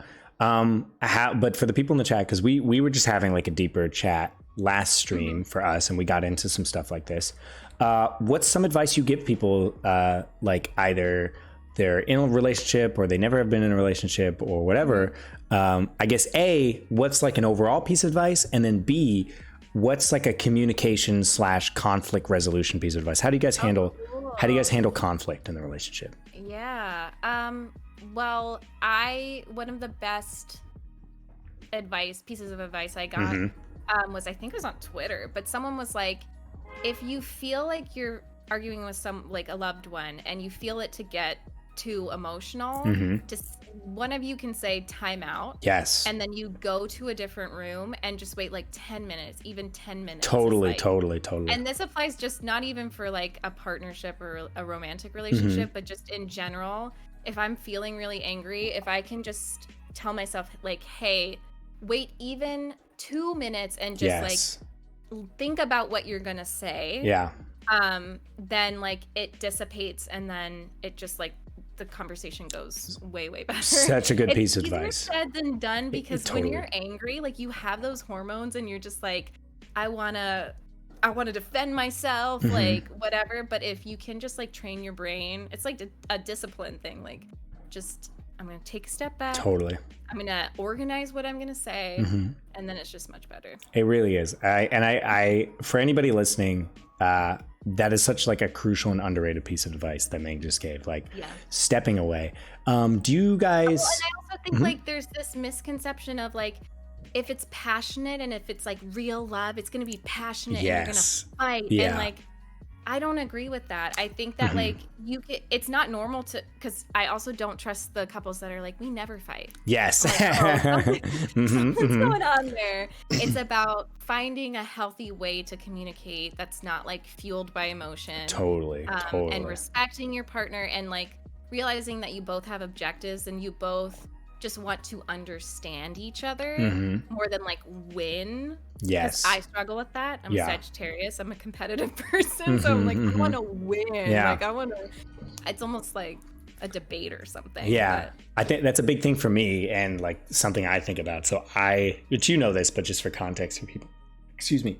I have been a serial monogamous. I have basically, up until my last relationship and I ended like committed monogamous relationship, I'd basically been in a relationship from like 17 to like 24, from anywhere from like a year to 2.5 years with different women, with small periods of being single in between.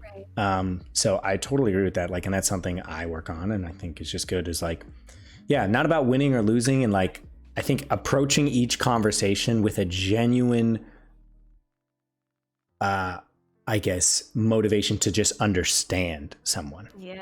Is super important.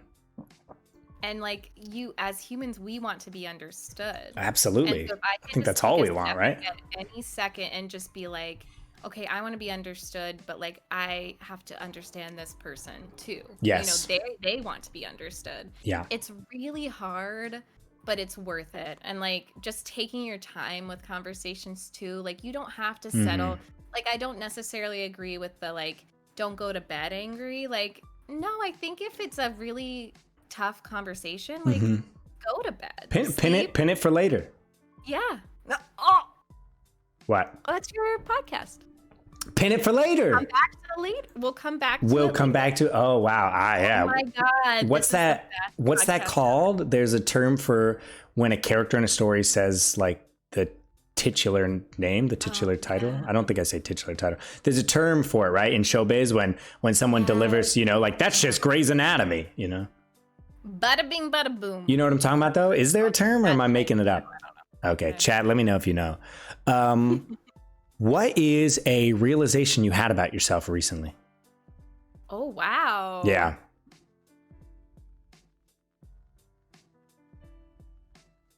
A realization? This is simple. It's not deep. Yeah, doesn't have to be. I thought that I didn't really like to go outside. I thought that I didn't need it.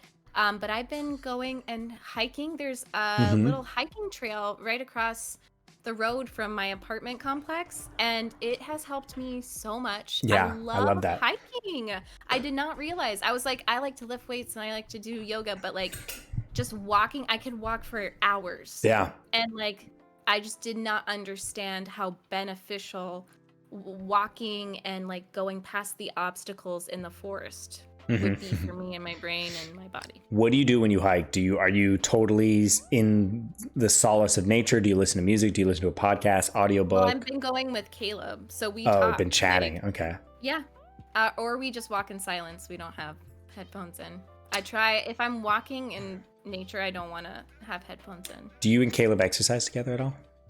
Or is it more like you might both be exercising but doing separate stuff? He trains you? He's okay. A trainer. Yeah, yeah, so he is a trainer. workouts. Yeah. Okay, got it. How vigorous are they sometimes? So it depends. Right now I'm in this like I want to look and feel really good for my wedding, so it's like Yeah, got it. So you're you're slamming those workouts. Not really. I mean he wrote me 3 strength training, but it like gets your heart rate up, so it's cardio, and then 1 day of like not super high intensity cardio, so like going up those hills on a walk and stuff. So how many days a week do you exercise? 4. That's really good. Always stretch. I love to stretch. Yeah, stretching is good. My surgery, I feel like I told you about that, right? I don't think so. I had scoliosis. I do know that, yeah. Yeah, and then I had spinal fusion surgery. Whoa. Almost 6 years ago. Whoa. What was that process like? I love to stretch. I had to correct the curve in my spine. Yeah. And they fused rods to my vertebrae and moved it over. Wow. And it was the most painful experience of my life. It doesn't sound not painful, yeah. I had to relearn to walk. Wow. It took months of recovery, but it was so beneficial. And now look at you. Yeah, I love to stretch. I love to like check in. Yeah, very important. Because it just was like, it was one of those experiences that really make you like reevaluate. Yeah. I bet. That is so crazy. So you had scoliosis your whole life then? Up until, so I had it the surgery when I was 20. Right. Okay. Got it. That makes sense. 6 years. Jeez. What was it like growing up with scoliosis? Were you aware of it? Did you take a while? Were there things that you like, level of movement range you didn't have? What was it like? I actually have less of a movement range now because where my spine is fused, it's in my middle back. I can't bend that. So when I'm doing, for example, like touching my toes, I will roll, be able to flex, and then I like it all moves in one piece, and then I can move my lower back. It's not fused to my lower back, so I do have quite a bit of flexibility. But when I had scoliosis, it just hurt. Like it just hurt my muscles. I bet. But I'm really grateful I got the surgery. Yeah, that's crazy. Well, I speak for everybody here when I'm super glad that you're with us and your spine is fused into a shape that is more beneficial to your health. Yeah, thank you. What is maybe I should call this podcast Whiplash a little bit because I definitely jump around a little bit, but what is your relationship with drugs and alcohol? Hey, okay. So because to me, all these things are related. To be honest with you. Because, like, people know where I live. Yes. So, wait, what was the first part? People know where you live. What did you say right before that? So, is it legal for me to talk about? Well, okay. Meg does not do any illegal substances, and she never has. No. She never has, and she never will. That being said, what is your fictitious relationship with those things? These things, they did not actually happen. This is a made-up thing. You know, like candy, like gummies, like sugar gummies. You enjoy those? I do enjoy those. And then like pixie stick smoke, I do like, but it's more difficult to find. Oh, pixie. Okay, pixies. Okay, smoke. Okay, you lost me there. Smoke. Yeah, candy. We can also say that any of these fictitious events happened in a place where it was state legal for it to happen. Right. Exactly. I live in California, and that's totally legal. Yeah. Okay. No, I agree. Okay. So go ahead. I do like that, but it's not. How do you feel when you are under the influences of candy? Does it giggly? Okay. Is there any anxiety or paranoia whatsoever? Yes. That's the problem. Yeah. It can be so fun, but then I am such a control freak. It's the control that I don't like, where I'm like, I don't know if I'm in the present, like just a little bit too much. And this happens with the gummies more than. Sure, it's a deeper candy experience. Yes, and it makes me question reality and stuff. So, how much experience do you have with candy? A little bit, a fair amount, quite a bit. Is it? Do you still do candy regularly? Fictitiously, is candy a part of your life? Okay. It's probably hard to procure. Yes. Yeah. Do you want me to mail you some candy?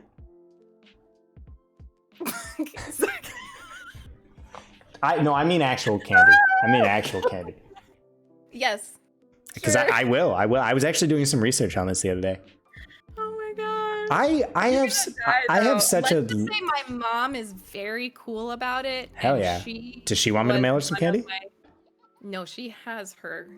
Oh, she has her. Oh, your mom is a regular candy user?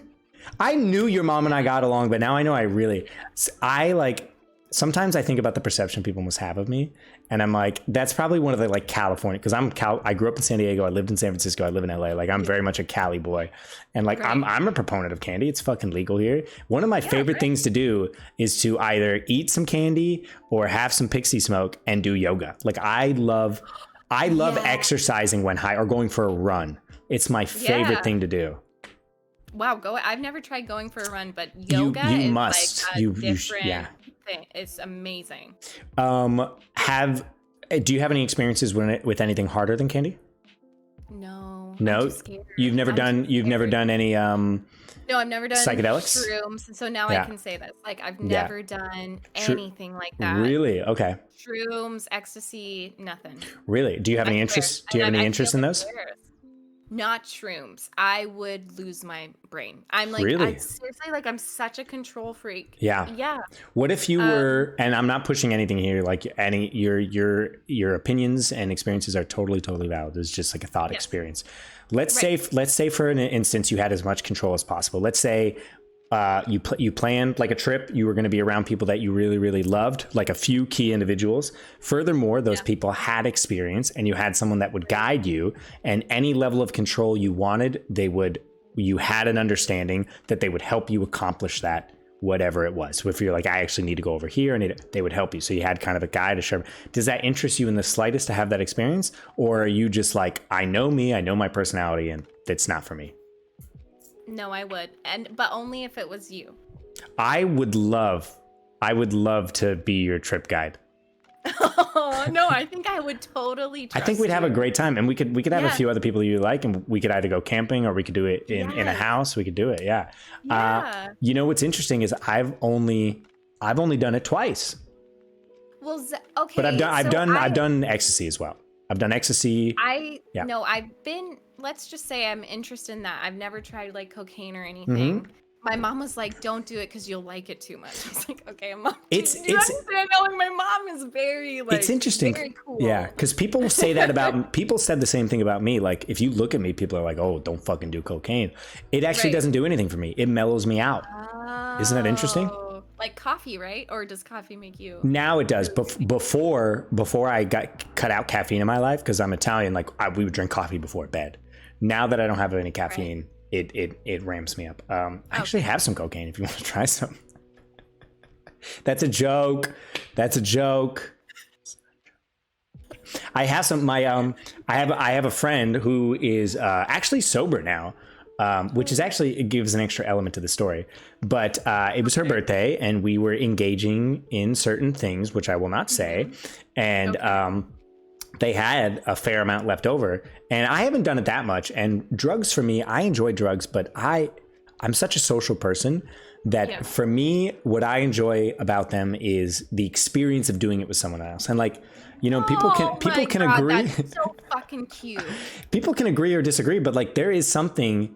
You share a bond with someone when you do drugs with them. You really do. And the so conversations. Yeah. And that's what I enjoy about cola. Thank you. Yes. That's what I enjoy about cola, but it doesn't affect me. So anyways, my friend had a lot of cola around, and my friend was like, hey, at the end of the night, it was like, cause it's cola, it keeps you up all night, right? The sugar's in it. So it was like, maybe I left at like 7 a.m. or something. That's the thing about cola. And she's like, I can't have this much cola here. Will you take it? And then I was like, yeah, I'll take it if you want. And then I was like, but I have no interest in doing this alone. I literally don't. And I've had it for like a year now. And it's just, I have cola in my possession.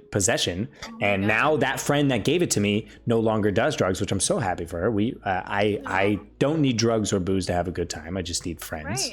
Right. Yeah, for sure. So yeah, I'm happy to be your first explorer, any type of candy experiences. No, we could totally. Yeah, we totally can. Like to camp and yeah, that was so fun. Cola is fun. Like if we had like a fun little, like we could do like a little house kickback kind of. I mean, it'd be fun camping, but like, what's fun about cola is like if you're already kind of like drinking and whatever, it like basically like you know, if you're like drinking like around like, you know, 1 or 2 or 3, you know, it's kind of like the night is kind of over kind of thing. Like it's like we're all kind of tired. It basically just hits refresh on the night. Cool. Yeah. Nice. And no, I feel like you have a very healthy relationship with it. And I think I do. Like, yeah. I do not need alcohol to go to like a social gathering. Totally. Yeah. I've always just kind of enjoyed not drinking as much more because then I can like I love to dance. Like that's my me thing. Too. Yeah. I miss with pandemic we should dance. You mean Caleb, we should all dance. Yeah. No. Like I want to have the energy to just like jump around and stuff. I think you would enjoy now I'm just trying to think of code names for I think you'd enjoy ecstasy. No, that's the one. That's when your mom says be careful of cocaine. I think or cola. I think you gotta be careful of. I'm not on TikTok. I got banned. I got banned yesterday on TikTok Live for a whole day. Wait, why? What was I saying, guys? I think I was saying we were talking about like you know, if you could become a robot in any capacity, would you? Like what modifications would you make in your body? And then I was like, everybody would get like a robocock or like a robo vagina. Like if you had the option. Then you got banned? Yeah, because I was saying like everybody wants like a monster robocock, you know, and then I got banned. To get banned on TikTok, do you have to like does someone have to report you? I think it's both. I think they have an automated software because there were only like 4 people watching. Okay. But I got banned a while ago because I was saying bag of dicks. I was talking about the Screen Actors Guild and I was saying they can suck a bag of dicks and I got banned. That's true. Agreed. But yeah, I agree. Yeah, I don't need it. I actually don't really even enjoy drinking alone anymore. I never liked it, or like there would be time when I lived in San Francisco after a long day, like I enjoy like playing video games with my friends and like having a cocktail on the side. But like, it's not really something I enjoy by myself. Weed is candy is the only exception. I do. No, you can say it. I can. Yeah. I enjoy weed by myself. And it took me a long time to realize I liked weed. I smoked a bunch in college, realized I was anxious and paranoid, did not touch it ever again, except for randomly small occasions. And then COVID hit and I was like, let me re-explore this drug. And now I have such a positive relationship. I use it like I meditate with it. I do yoga. I exercise. I love to cook and eat with it. Yeah. I think pairing healthy habits is a way to have a healthy and productive relationship with drugs. For sure. I agree. If you could redo one thing in your life, what would it be? Oh, shit. Yeah. And it's if you want to take some time to think, I can go back and read the compliments they said about you while you think. I'm sorry, but I think I'm going to be very cheesy and say nothing. Nothing? Really? Not even one thing? Because I wouldn't be where I am today. Okay, that is totally true. No, that's totally true. And I feel like that is such a normal response. And I feel the same way, right? Like we almost have to accept the negativity and trauma in our life if we love who we are now. And I think that's a wonderful and positive thing. So thought experiment. Let's say who you are right now is not going to change no matter what. Oh my God. And you can change one thing, because I do also agree that, trauma is not necessarily needed to become like more empathetic, well-adjusted, whatever. Like, because I know that there are people out there that had a perfectly happy, wonderful childhood, very little trauma, and they are just as smart, kind, empathetic as me. So I do know it's possible. Right. So let's say who you are now is not going to change. Is there what's one thing in your life you would redo or change? I think that I would get into therapy and like meet with a psychiatrist and figure that out, the treatment, before I went to acting school. I think that I had a lot of barriers in acting school and right afterwards when I was auditioning because of my anxiety. And you went to AMDA, yeah? ADA. Got it. Pretty much the same. Got it. What was your theater school experience like? Mine was pretty toxic, if I'm being honest. I was talking about it yesterday. Yeah. Intense, like the teachers would just like low key. Were they trying to like break you down and stuff? Was that? I fucking hate that shit. Like Robin Williams almost didn't become an actor because Juilliard was so atrocious. Yes, exactly. It's just you hear like these horror stories, and I was like a victim of that. I had this teacher my first semester who was like, "I need you to cry during this scene," and I was just like, "Okay." And she was like, "I see potential in you, but you are going to cry in this scene," but didn't tell me how to get there. Yeah. Safely. My first semester, and so I literally was trying to get there, had a panic attack before the scene, and then cried in the scene, and she was like, "Yay, good job! I knew you could do it," and gave me like an A+ for the semester. I hate and that. It's like, but I had a panic attack, and now luckily, like through other classes and stuff, I know how to get there safely. And can you cry on cue? I cannot.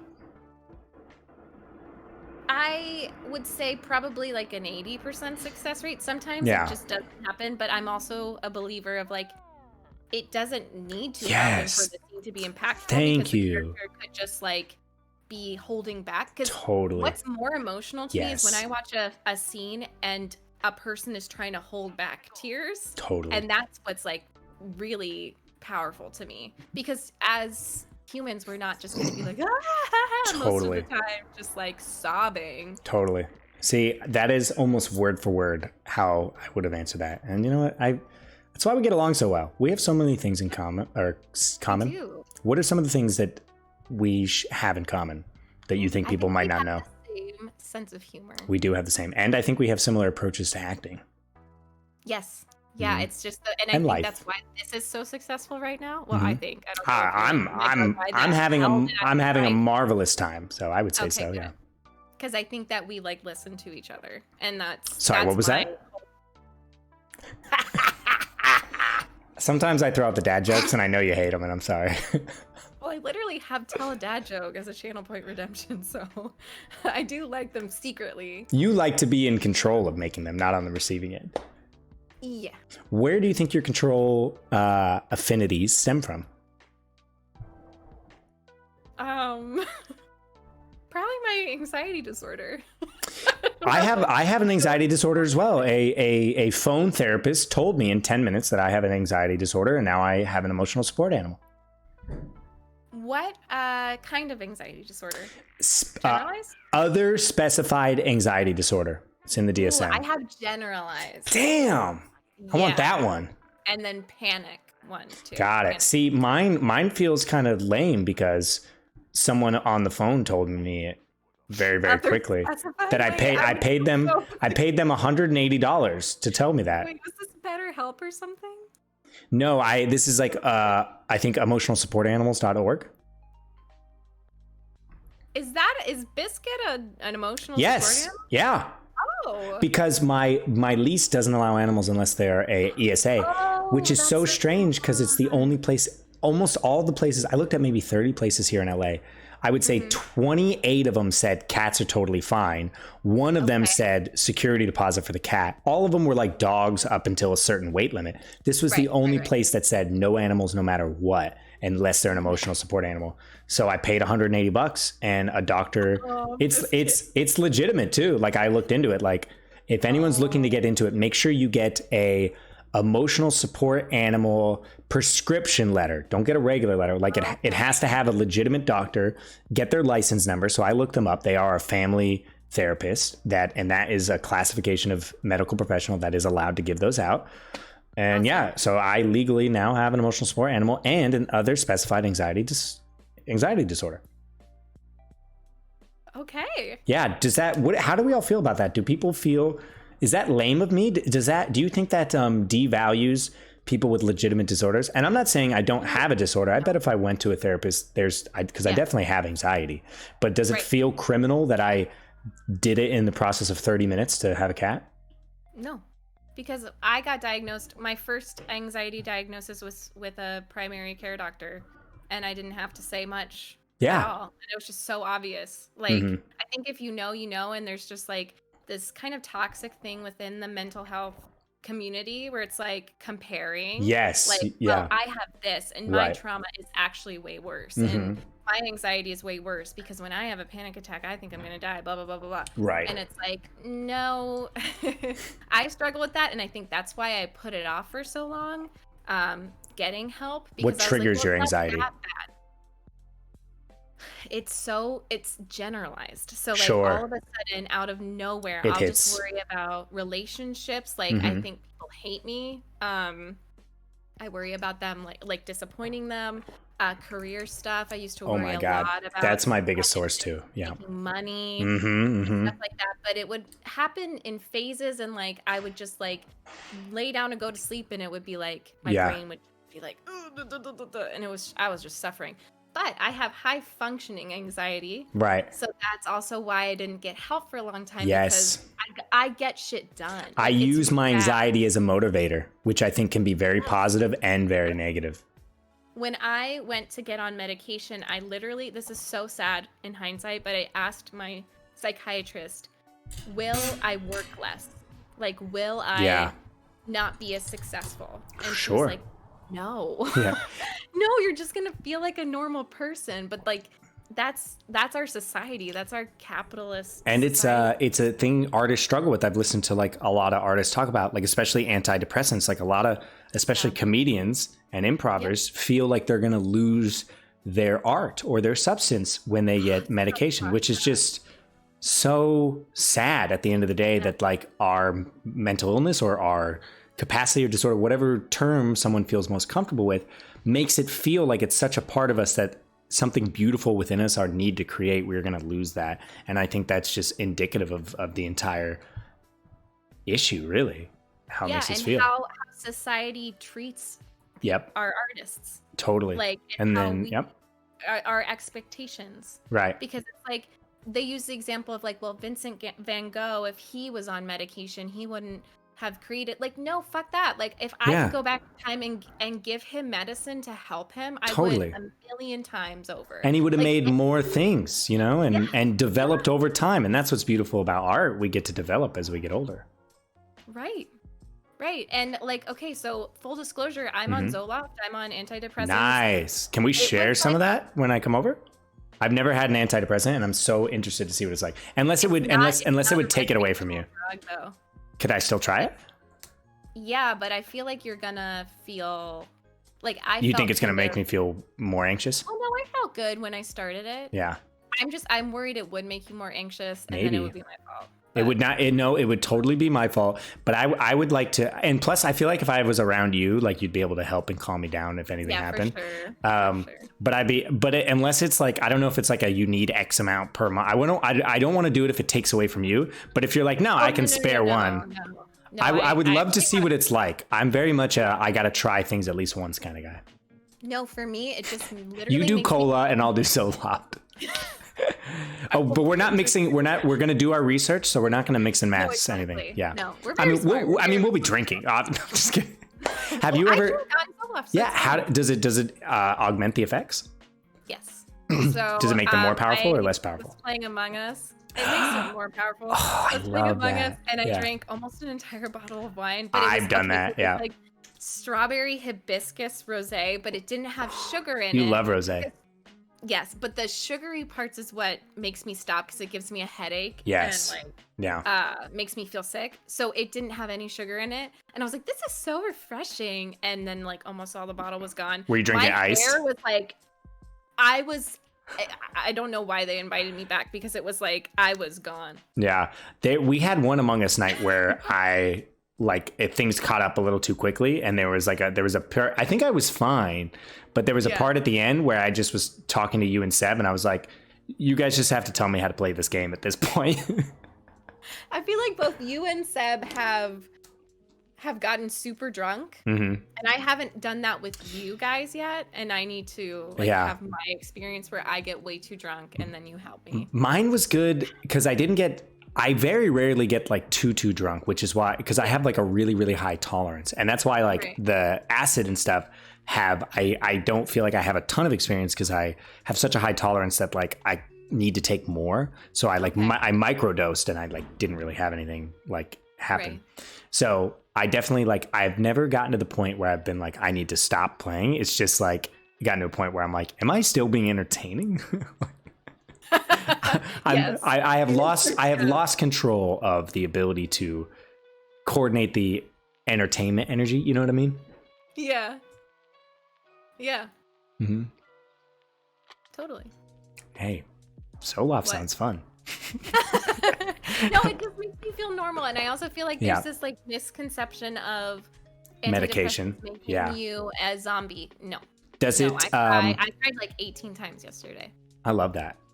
I cry all the time too. Having the anxiety along with it, I would cry and then feel like I couldn't eat. Like it would affect me physically. And now it's just like I feel emotions, but I'm not Are there suffering. any negative side effects? Like, does it affect your appetite at all? Or doesn't Zoloft also sometimes for some people like affect like bowel movements? No, I would be afraid of that because do you drink coffee? Yeah. Yes. So I don't drink coffee. One of the side effects of like removing caffeine from your life, because I don't have caffeine, I just had a little bit of green tea, but that's it, like specific, is you no longer have regulated BMs. You know, when I was drinking coffee, it's like, is it fair to say that you relatively go kind of at the same time most days? Yeah. Yeah. So that's totally gone. So then, and I do know some antidepressants can mess with that. And I'm like, man, if I got on an antidepressant, I could be way off. No, I was told like, oh my God, I don't know how we're talking about this, but I was told that like, if you go on Zoloft, say goodbye to your ability to orgasm. Yes, I know a lot of men are worried about that as well, because at least in heterosexual relationships, we can talk about sex if you like. What? Well, so for me, so my experience I'm a heterosexual male. I haven't had like too many sexual experiences with men, and it doesn't really interest me. But it is very such a beautiful way of putting it. I love that so much. I really hope that we live to see a day where it's just like I feel like I know labels are really important to people, but I just hope that like our kids can live to see a day where it's just like totally. Like I'm interested mainly in men, but like if I have a curiosity, like there are a few men in my life that and this is a great way to put it. You know, just because you pick up a guitar doesn't make you a professional musician. Just because you pick up a baseball bat doesn't mean you're a professional baseball player. You know, and like sexuality's a river, and I think most people in my life that don't know me well. So it's very, I used to say this, if like, let's say for instance, tomorrow I discovered I was gay, you know, I'm heterosexual, but let's say I woke up tomorrow and I was like, which is common. Like some people, it takes them, you know, decades to come to terms with their sexuality. It's an ongoing process. And so let's do a thought experiment where I woke up tomorrow and I was like, you know what? No, I think I am in love with men and I need to be with men and I find them emotionally beautiful, whatever. I know that there is a large segment of people in my life that their first response would be like, yeah, I knew it all along. Really? Oh yeah. And it's people that don't really know me well. I don't know. I've just always pushed up against this. Like people have always questioned my sexuality. I don't know if it's because I'm like performative and there's like generalizations. I don't know if it's because I went to school in San Francisco. I don't know if it's because I'm sensitive. I'm more emotionally available. When I was younger, it was much easier for me to connect with women. I hung out a lot more with women than with men. And yeah, well, between you and I guess everybody watching, for a long time, I have been debating my pronouns. Because of kind of like the struggle with masculinity that I face, like I don't feel comfortable or valid genuinely to change my pronouns, which I know is like counterproductive. Like, cause like, you know, are you allowed to have a they pronoun if you are a cis heterosexual man? You know, that's really the question. Yeah, you know, that I struggle up against. Well, I'm telling you, I totally understand, but I'm telling you that you are allowed. Oh, thanks, Meg. Well, it's something I think I'll continue to think about. I don't know if I'll ever make the switch. But you love the Fool. Yes, I do. Yeah. And you do. That's 100%. I love their relationship so much because it was like, it wasn't even about it. So for a little bit of context, one of Meg and I's favorite series is called the Elderling series by Robin Hobb. And it follows like a boy protagonist. It's very much like a Bildungsroman Roma, where it follows like a little boy in his life and that kind of thing. And he's the prodigal son and whatever. And he's the bastard, all that kind of stuff. But the series then goes on to expand past that and incorporate more characters. But one of the deepest relationships is between him and I'll probably need your help with this, Meg, but like what I would kind of classify as like a gender neutral, androgynous person, gender fluid that is most of the time male presenting, but can jump between. Right. And they have a very, very beautiful soul bond. And they literally have a soul bond because the main character used magic to enter his body and use his life force to reinvigorate him. And then the series ends, a little bit of spoiler, but it ends with them merging their souls back together. And that was just like right? Would you say that's like a fair? I spoiled it, but you know, if they're gonna get to 18 books like that, I don't think it's that like, you know, big of a deal. You know what I mean? Because at that point, the book's not even about them anymore. I mean, it is, but it isn't. But right. We'll see. You know, if anyone finishes the 18 books and you're upset, call me and I'll reimburse you in some capacity. Yeah. But yeah, I totally connect with that relationship so much because it transcended, you know, gender norms, relationship, like they were just themselves together. Yeah. And they didn't feel a need. Right. Exactly. And the Fool is just so, I don't know, it's just a great character. I agree. But all I'm saying is you're totally valid, and oh, thanks, Meg. So are you. Totally makes sense. And yeah. For me, it's just I feel like a girl, you know, like I guess. And I feel like a boy. Yeah. Yeah, but I really feel like a girl, and sometimes I will be like, I want to dress more masculine today. I don't want to wear makeup, but that's rare. And so my example for like more ignorant, closed-minded people is like, if I am this cis woman, and I still get sometimes urges to like dress more masculine or androgynous, then like, of course, other people are going to like, you know, flip-flop. They're going to want to explore that. Like, it's just, gender is fluid. Have you thought about this at all? There's a person I follow on TikTok, and we're actually mutuals, which I realize, but I've never reached out to this person. But what I enjoy about this person is they are raising their kids in a gender neutral pronoun environment. Have you thought about that at all? What are your thoughts on that? Yeah, I think it's so cool to kind of just like not force any pronouns and to just make it gender neutral, and then at a certain time, this person who is, I guess, male presenting, but they were talking about the fact that like especially in this country, like pronouns are forced based off what you are perceived to present as. And what a shock that must be put on kids to just be put in this box, you know, from the very, very beginning. Right. And did you know that it was all just like a marketing advertisement stuff, right? I'm not familiar with that specifically. So they were actually going to make pink for boys. Yes, that used to be a male color in the 70s, yeah. And then they masculine. Just flip-flopped, and it's all based on advertising and selling things. Like selling the pink blankets and the Barbies. And that doesn't surprise me. So it really is just a sham. Like people should just be themselves. I feel like so much of this country is built upon basically like marketing schemes designed to make people money. Like even like the beauty industry, like millions of dollars is spent making people and, you know, primarily women, if we're talking about like cosmetics and such, but not completely, but primarily making people feel less than, that they need something to augment them and to continue to come back to buy these products. Yeah. Fitness for sure. Right. Fitness too. And I feel like there's this kind of like dangerous idea now of like healthy living, and they're throwing these keywords around like organic and sustainable and boo, boo, boo, boo. And it's like, you're actually still selling me something. You're still selling me the resistance bands. You're still selling me the protein shakes. Your program.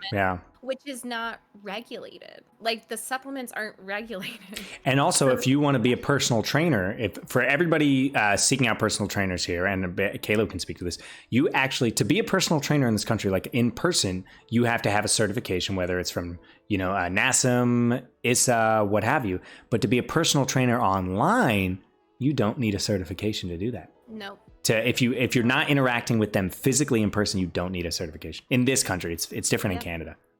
Have you heard of like the beach body stuff? Yeah, and Herbalife. Yeah, well, Caleb knows, you know, as well. Yeah, I work for a like a business coach who started off as a personal trainer, then an online personal trainer, and he helps people build their businesses online. I'm not going to talk about this, but yeah, I do know about the Herbalife and like muffin. Yeah, we're moving on from that. Well, mainly because I don't want to give anyone like free publicity. I'm so stingy about that. How do you feel about that? I'm so stingy. I'm the same way. Yeah, I'm the same way. That I've been using, like, there's certain products that I use too that I'm just like, I cannot. People keep asking me. Yeah. I've reached out to the brand. Come on, SodaStream, sponsor me, bitch. Right, and I'm like, I'm not going to respond because, like, I'm not getting any money from this, and I'm getting asked. You're totally right. Yeah, this is a platform we built and a space, and we don't like. I didn't realize, but my friend. So my Discord, they do like a lot of events. They do a lot of like movie nights and watching stuff, and they're currently working their way through the Marvel series. And similar to you, I use like a role bot, right, to automatically assign roles. And I didn't realize my friend had written something in the like roll channel being like, hey, if you want to join us for our weekly Marvel things, click here. But the way he wrote it, I thought it was an automatic thing. I thought it was a sponsored thing. Like the bot company got paid by Marvel to input that into everybody's Discord. And I immediately deleted it. He's like, hey, why'd you delete this? And I was like, nobody gets to fucking advertise for free in my Discord. Well, because you worked in I did work in it, yeah, and I still work in it. Yeah. But he just, I had to compliment him. I'm like, you wrote good copy, brother. That sounded like, dude, that sounded straight out of Marvel PR. That's hilarious. How, you know what, let's get into, and also I want to be conscious of your time. Was there a certain hard stop you had? We can get it. I was supposed to stream at 4, but I'm having fun. Okay, so well, if at any point you wanna stop and wrap up, we absolutely can. Okay, cool. Okay. Do you want a word to throw that? You can throw out a word and then I'll know that we'll finish whatever we're talking about and then end. Let's just say let's stop at by 4:45. Is that okay? 4:45? So, yeah. Yeah, so 20 minutes? Yeah. Cool. Okay. So then that's the perfect time then to get into some of the questions that people wrote. Okay, this is in all capital, so I'll read it. How has the rise in followers felt? Is there pressure? I feel like for me, it's been pretty. You can include Twitch in this if you like. I feel like I didn't have this burst, overnight success. So yeah. I feel fortunate in the fact that it's been a steady growth. Yeah. With of course certain times that are more so than others. Right. Up and down. But yeah, I guess it does feel like there is more pressure. I started streaming close to the pandemic, so it started off very fun and just chill, and I didn't worry about what games I was gonna play. Yeah. Now it's my job, and there are more eyes on me and stuff. So I would say there is more pressure. Yeah. I had a question, and then I just got so absorbed in what you were saying. So we're just gonna ask the next question then.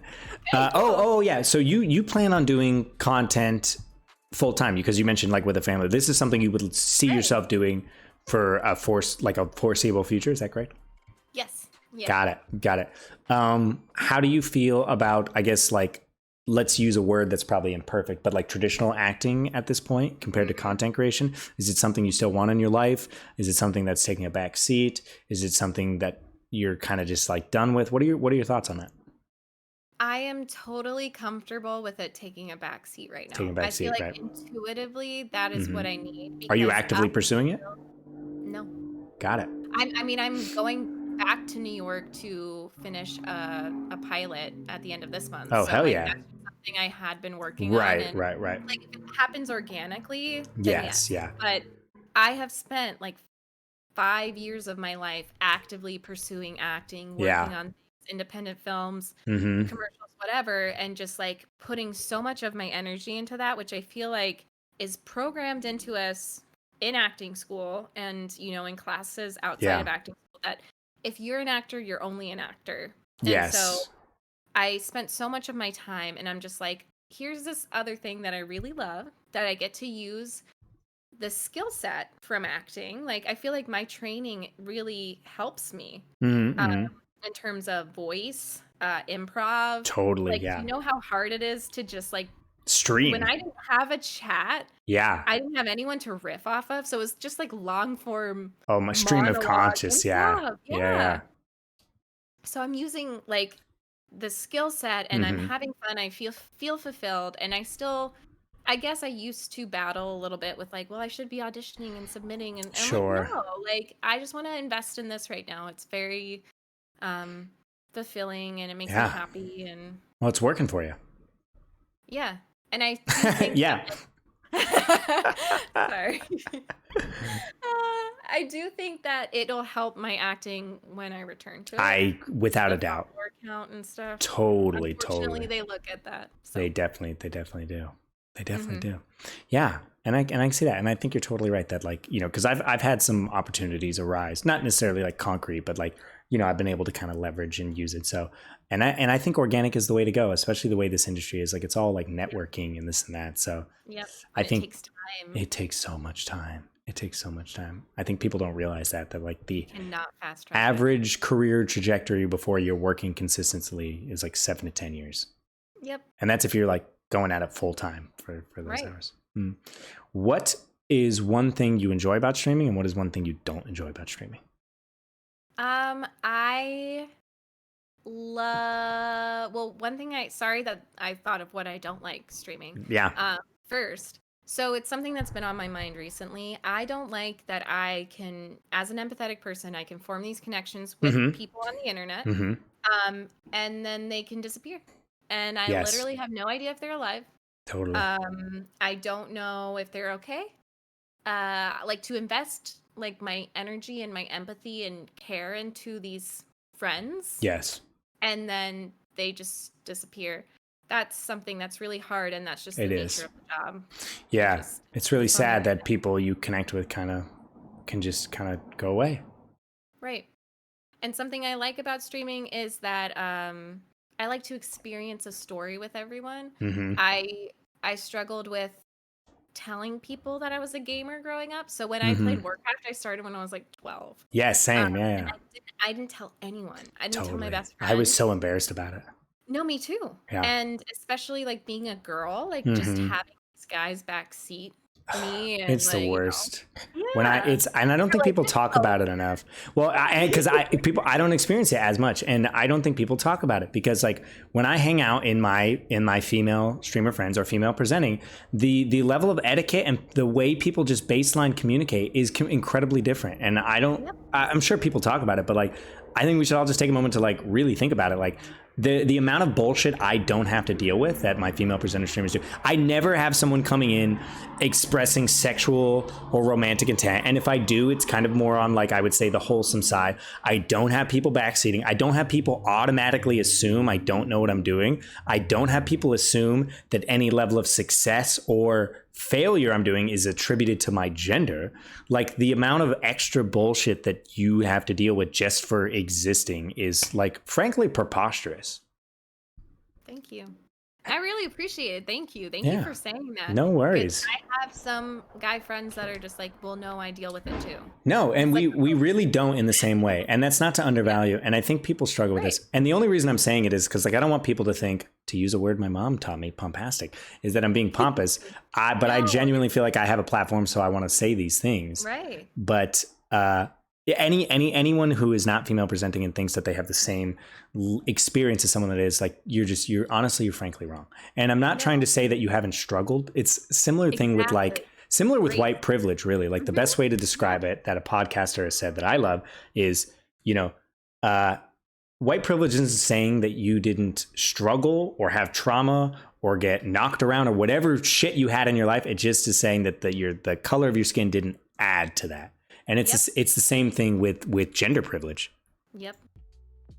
How do you deal with? I know that you have a lot of like commands, and you have set up like a really positive space, and we've talked about it. That one of the theses of your content is providing a safe space, especially or additionally for people that are female presenting. What are some things you do when you feel like some of the bullshit you have to deal with in life is coming at you kind of heavy? What are some tools that you've built that you can share advice upon? Well, I'll start with like the simple things. It would just be to like have the commands in chat, no backseat, and then that's in my title. Just talking about it. So I thought that like I should be quieter about it because we have this like idea of be the bigger person and don't respond to trolls. You're giving them what they want. But I have been so much happier when now I can that back.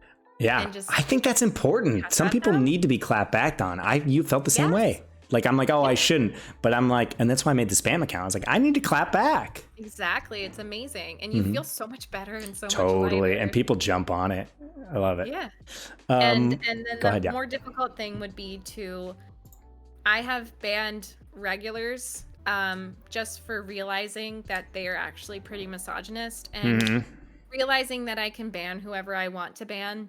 And it's not like this is a democracy. You don't have to explain it in the slightest. I delete comments left and right. I had a TikTok blow up a zodiac sign. And, I don't have super fancy lights. I have lights that make me look good, but right. I personally don't like the over bleached ring light look. Like I go for more soft. And so I had kind of soft lights key pointed, but I guess my skin pigment, the color of my iris and my skin tone look the same. And people were just commenting on it so much and saying some weird, mean stuff and like kind of stuff associating with disease. And like, I just left and right. I'm just like, you're out of here. Goodbye. And sometimes I clap back, and 9 out of 10 times they're like, I didn't mean it like that. I'm like, think before you speak then. Yeah, exactly. So it's beneficial. Like, we're people too. Yeah. And I do not subscribe to the like, don't give them the energy. Yeah. Like if you need to, I would say I would ignore like 90% of the stuff, but sometimes I do need to just say something. Yeah. Like I posted an Among Us TikTok, and this guy recently commented, and he was like, that game is over, it's dead.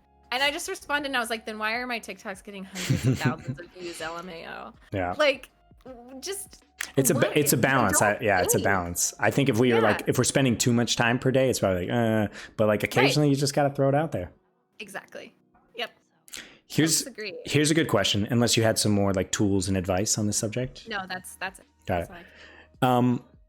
Boundaries as streamers, having a friendship that have a bit of a power dynamic thing to them in the way streaming has. Where's the line between community member and friend? Okay, that's worded a little strange. So I think they're getting at like boundaries as a streamer, having friends that are part of the community. Yeah, viewers, community member. And like you said, like it's sad when they leave because there is a little bit of relationship intimacy there, but it is a bit of a parasocial dynamic. So do you have any boundaries, or maybe what came to mind when you heard the intent behind that question? So I will say there are some people who have been with me for over a year. Right, yeah. And they started as a viewer, but then they have developed into a genuine friendship. Yes. And I won't name names, obviously, but they're here. Tom, where you at, baby?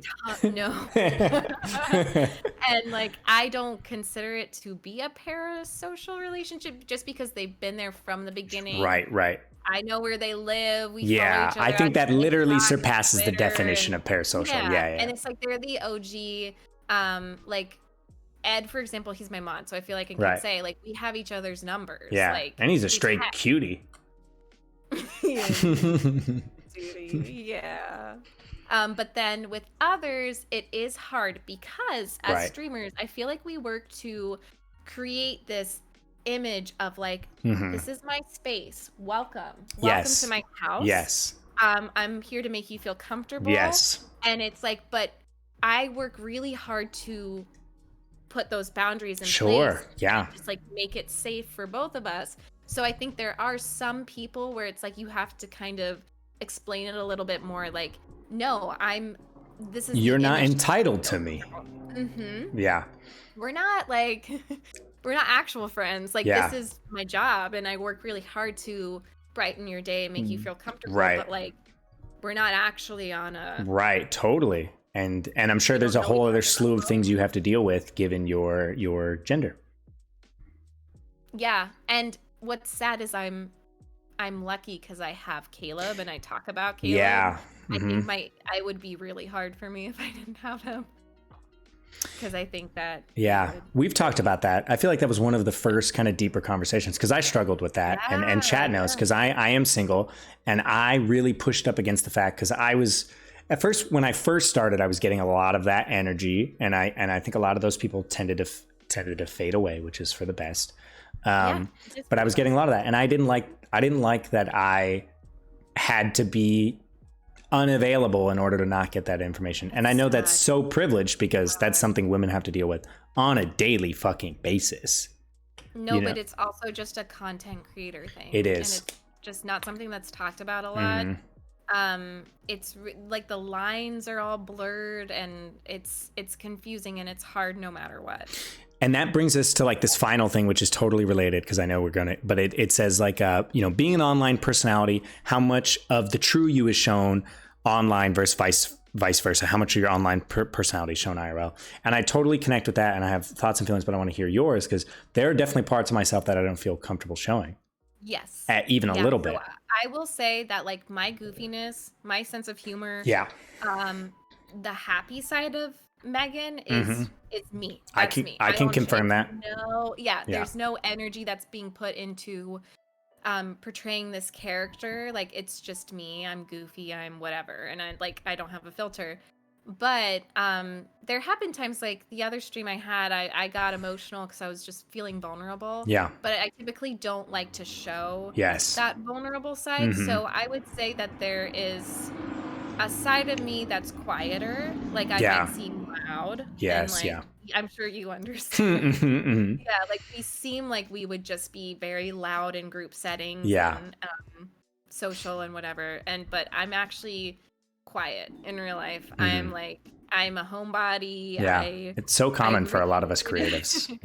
Yeah, and in a group setting, I am quiet. Like, I don't talk over people. I don't like to talk over people. So I think that would be the side of me that's not shown as much. And, like, the sadder sides. Totally. too. Yeah, we definitely have like a persona and a creation, and like, I don't know about you, but I personally, and I've been working on that a lot lately, feel like an obligation to like keep things happy and uplifting and entertaining, really. Yeah. How do you deal with those feelings of obligation? For me, it's anxiety inducing. It is. But then what I think about, Zach, is I think about the streams that I like to be in. Yes. And you are an example of this. So are when you. things get quiet in your stream, I feel so comfy. I'm glad. I feel like you know how I feel like if we were hanging out in person and we ran out of things to talk about, we wouldn't fill the like space. Our silence would be very comfortable. And so if I feel the need to talk, I'm like, wait, but that's not going to cultivate a comfy space. Totally. Like, if I'm streaming for 5 hours, there's going to be silence. Totally. And we're just going to vibe, and it's just going to be soft and cozy. I agree. So I think about you. I think about you as well. Yeah, I know you got to go, so we'll wrap it up. But there's so much I admire about you, Meg, and you're definitely when I think of someone who is like balancing everything that we do, because it's a lot to juggle, you know, between being a content creator, being a person, being in a relationship, diet, exercise, TikTok creator, like it's a lot. And I know everybody here juggles all of those things as well. This is just our unique perspective in the career that we do. But you're very much a role model for me, Meg, and I want to thank you.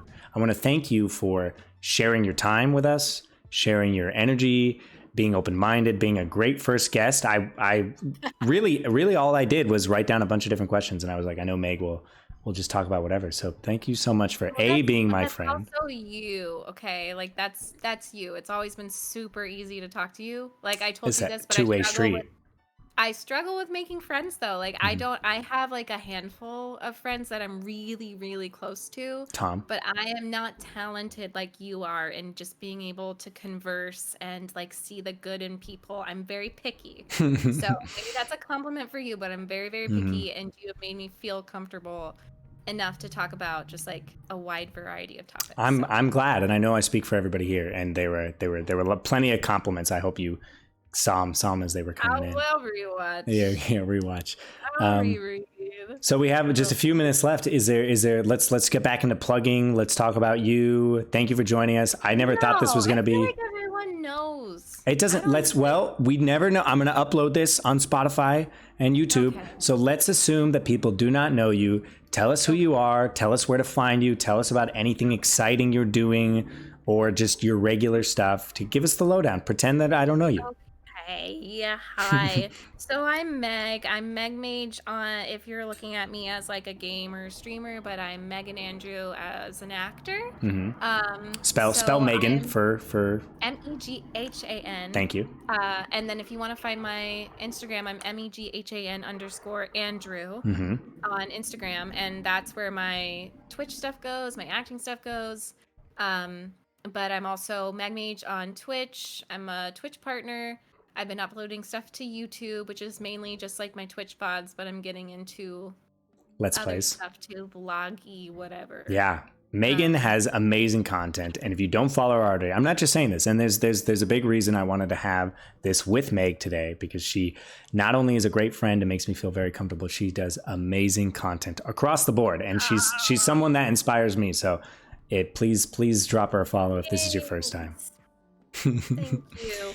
I like to play story-driven games primarily because I think that's a great bridge between my acting and my content creation. I like to experience a story and characters with my viewers. So if you come into my stream, you will instantly be welcomed. Totally. We'll chat with you. We'll ask how your day is. Same with my Discord. Coziness. We like to just experience stories together. All the good vibes. I have lurked for tens of 50s of hours in Make streams, and they're perfect. They're perfect for any vibe, really. Thanks. Got it. Well, especially if you're high, and that's I always think like the late night streams. I'm like, if Zach is high right now, I just want to make him laugh. You do. Like, I can't tell you. Like your vibes are so good that they're good. And high Zach is very, very picky. But I have, and I'm more likely to not say anything when I'm high because I don't want any attention. So I just watch. I believe it. I love that. That's the most validating thing, to know that you're just high and you choose to watch me. And totally. Totally. When you're online, it's always almost always in the background, and then the late night ones, the late night ones too.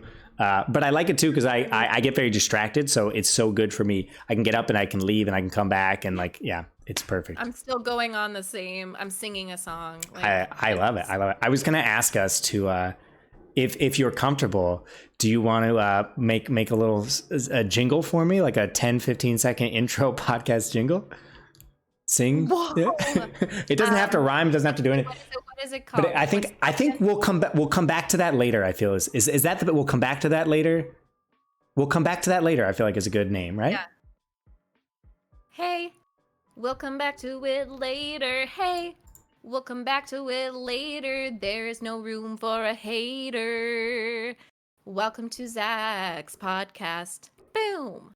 That was so good. Thank you so much, Meg. That's perfect. I'm doing it. I'm making it that. Oh, no. Well, thank you so much. Is there anything else you'd like to wrap up or say in any capacity before we let you go? Rapid fire questions, because I really like those. Yeah, you want to rapid fire questions? Yes. Okay. Do you feel like your name suits you? Yes. Describe yourself in 3 words. Pointy. Happy.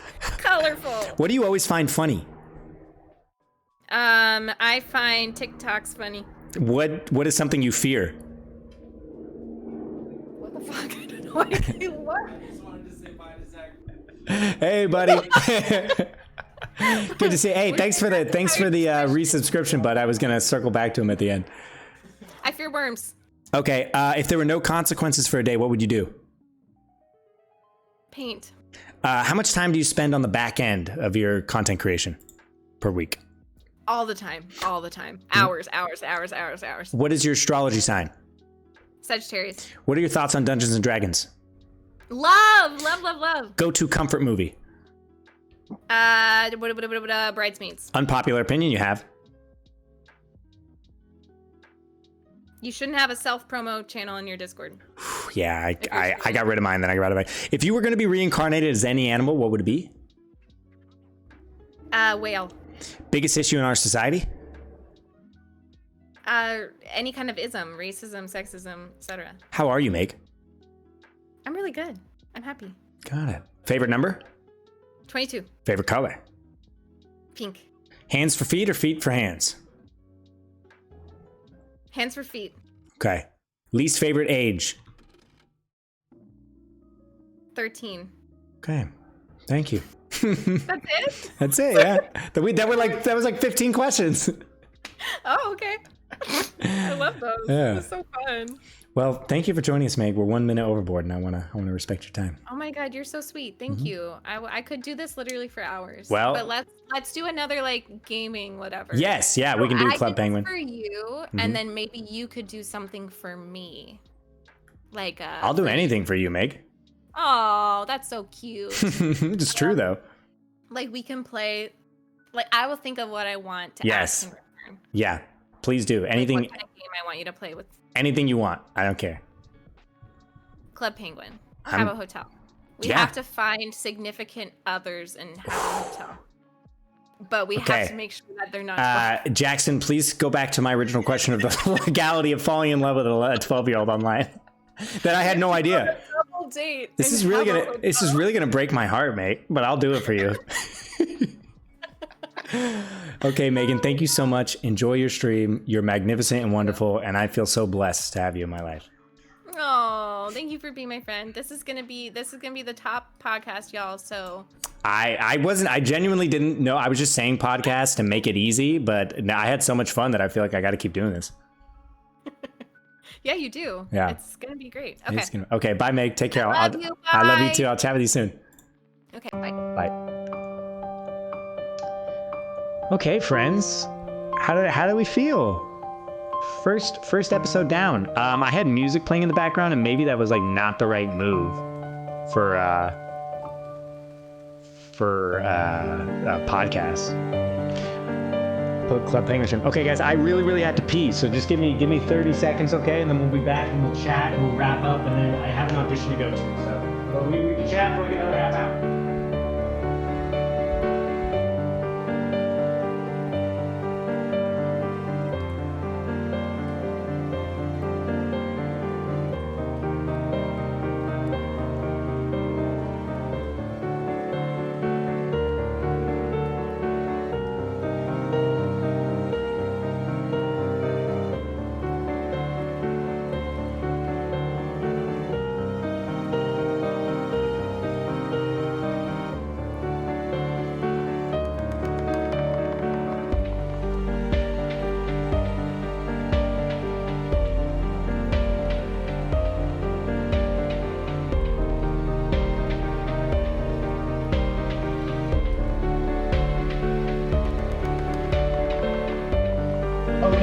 Okay, friends, okay.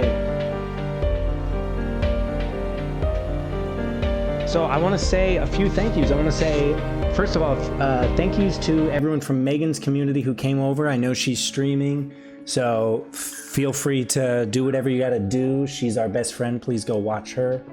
Yeah, how did everybody feel? How did everybody feel about that? I had a marvelous time. I had such a good time. Would people enjoy if this was like a weekly or maybe probably bi-weekly thing? Thoughts and feelings, friends. Let's have a post-mortem. Also, Annie, thank you for the 100 bits.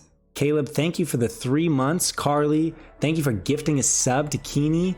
And Meg, thank you for gifting a sub to Flap Flap Octopus. And Carly, thank you for gifting another sub to London. Deep chats. I could see this happening a lot if all parties agree. Yeah, totally. I've got a lot of friends who are probably interested in chatting.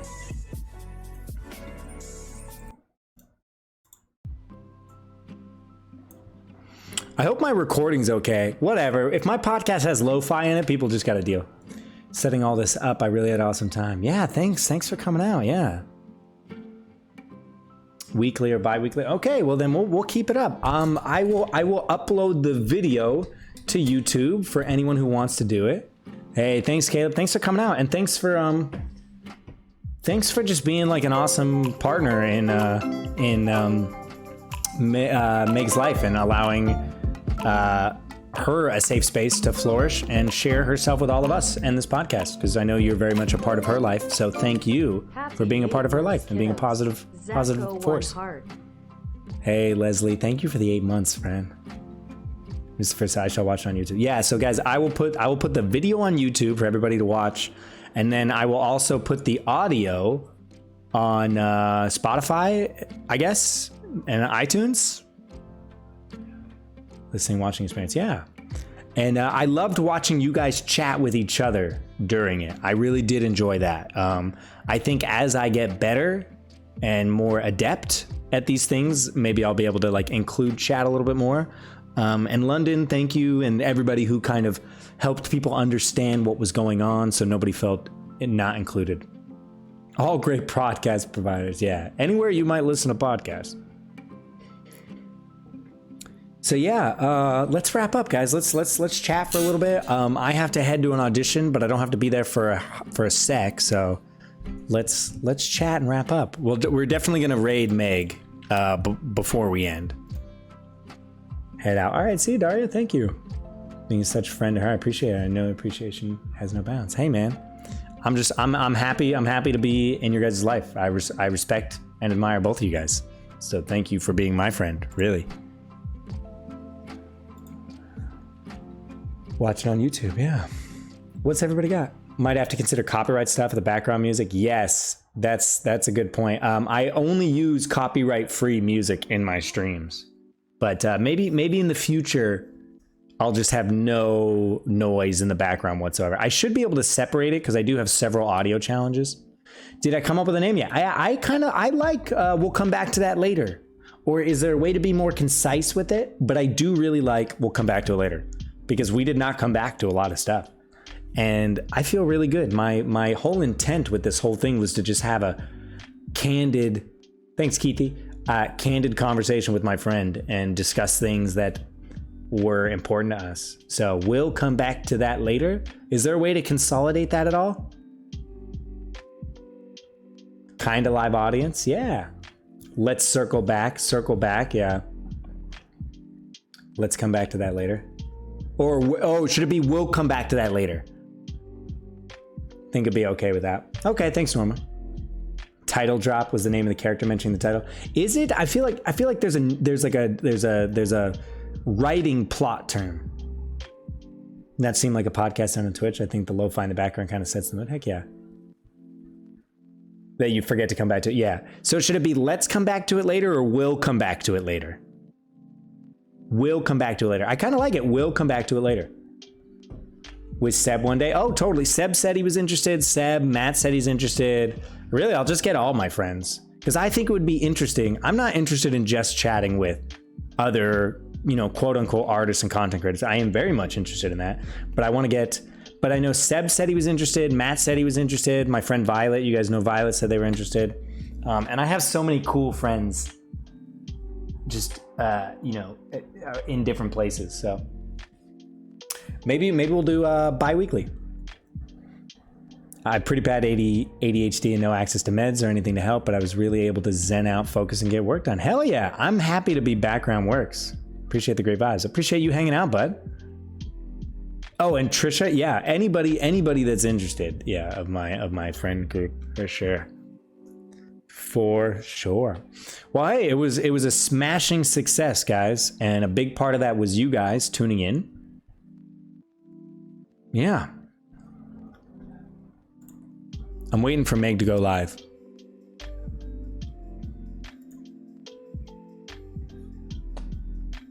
What I need to tell you? Have I seen Trisha's hair? Yeah. I have seen it. She's got like a super sick mullet. It looks awesome. Hey, Shannon, thank you for the 100 bits. Thank you for blessing us with Bag of Richards. Hey, May, thank you. Hello? Is anybody there? I'm just a frightened old man, and I don't really know where I am. Could you please help me find my son? You thought this was gonna be sad? Y'all a bunch of mother coming down the... May, thank you for the 1,000. That one cracks me up all the time. Man. Can't wait to watch it on YouTube. Yeah, I'm so glad that Meg wanted to share her camera. I hope future guests are comfortable with that. Because I do think it's great to have I love looking at their face. May, thank you for the 1,000 bits, friend. I really appreciate it. What's up, Parallel? You know what? The mullet is quite exquisite. It really is. Hey, Keithy, friend, thank you for gifting a sub to the community. Honestly, I feel like I'm so full of thanks today. I really am. I need water. Hey, Carly.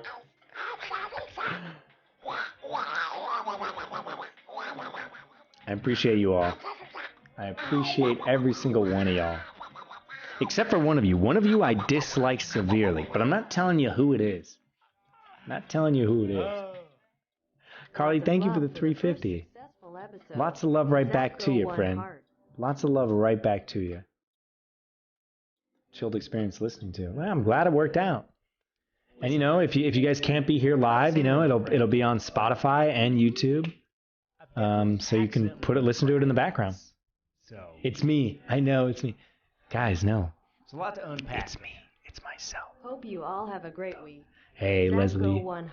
Thank you for the 500. I hope you have a marvelous week. Yeah, it is Sunday, friends. It is Sunday. So I hope everybody has a productive day or a chill day. If your day's just starting or if your day's ending. I know we got some UK folk here. Thanks for an amazing stream. 3.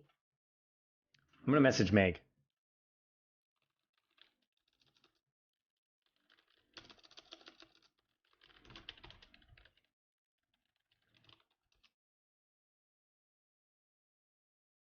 Sorry. Dolly, thank you for the 100. Thank you.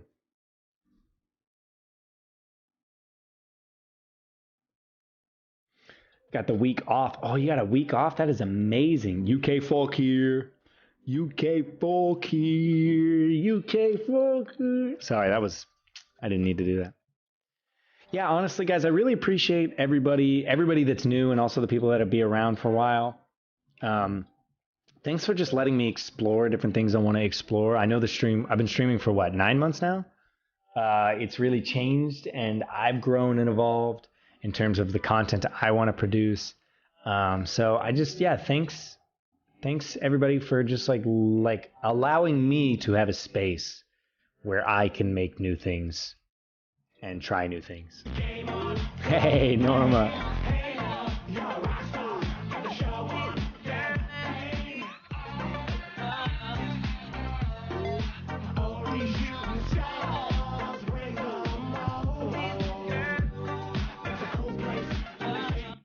Hit him with the stress. Norma, thanks. That's such a good alert. Norma, you have such good alerts. Leslie, I need to do your alert. Thank you for the 700, friend. And thank you for blessing us. Still, adulting I have to do throughout the week, but be a little more chill. Yeah, adulting is the worst. Thanks for the stream, by the way, as well. Hey, thanks for hanging out, Shin. Good luck on my audition. Thank you. It's just a commercial audition, and I'm doing it with friends, so easy peasy, lemon frickin' squeezy.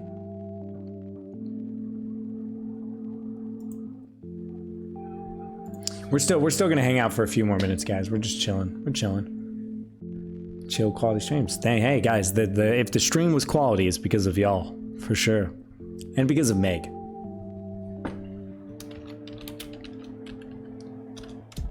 Hi, Meg's still in chat. And guys, please, if you don't follow Meg, please do. I genuinely feel the things I said about her. Not only is she a great friend, but she is an amazing content creator and she deserves your follow. If you like my content in the slightest, you'll like hers.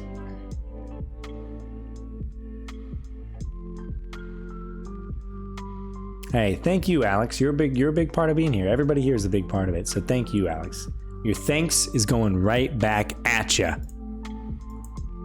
I'm rubber, you are glue. Know what I'm saying? You know what I'm saying.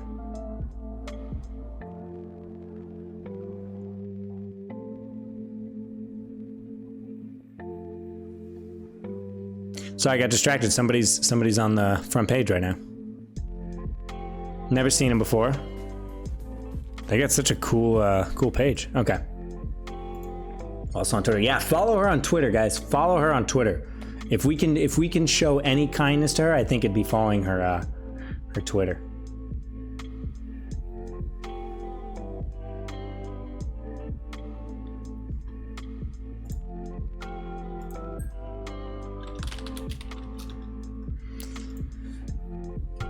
Too kind, Zach. What is everybody's plans for the rest of the day? That's what I gotta know. What's everybody up to? Does anyone want to go bother my cat?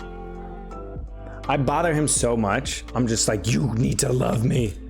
I'm like, I should probably just give him some space, but I'm like, love me. He only lets me pet him when I'm feeding him or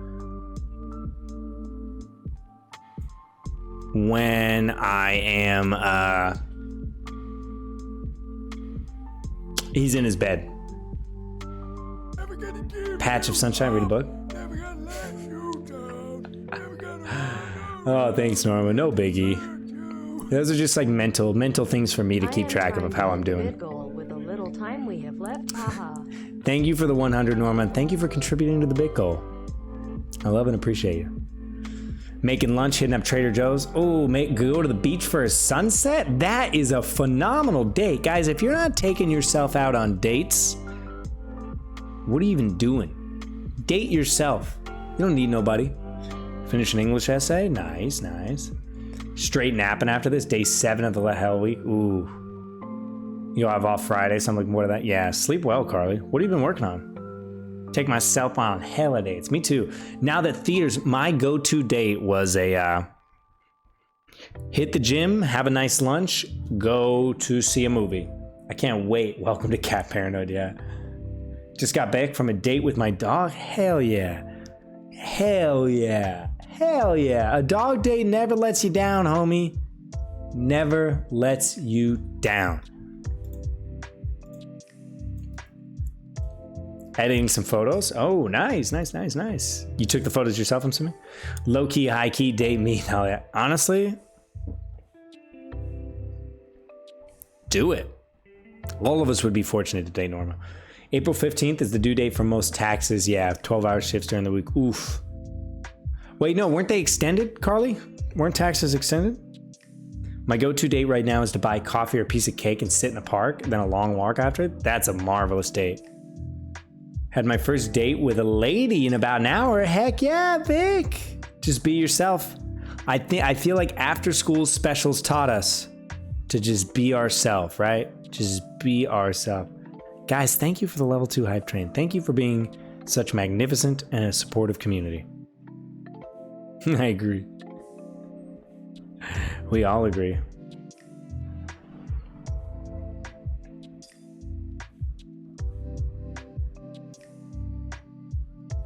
Lo-fi do be hitting diff. Lo-fi do be hitting mega diff. Hey, Keeney, my friend. Photographer for Way of My Business. That's awesome, Keithy.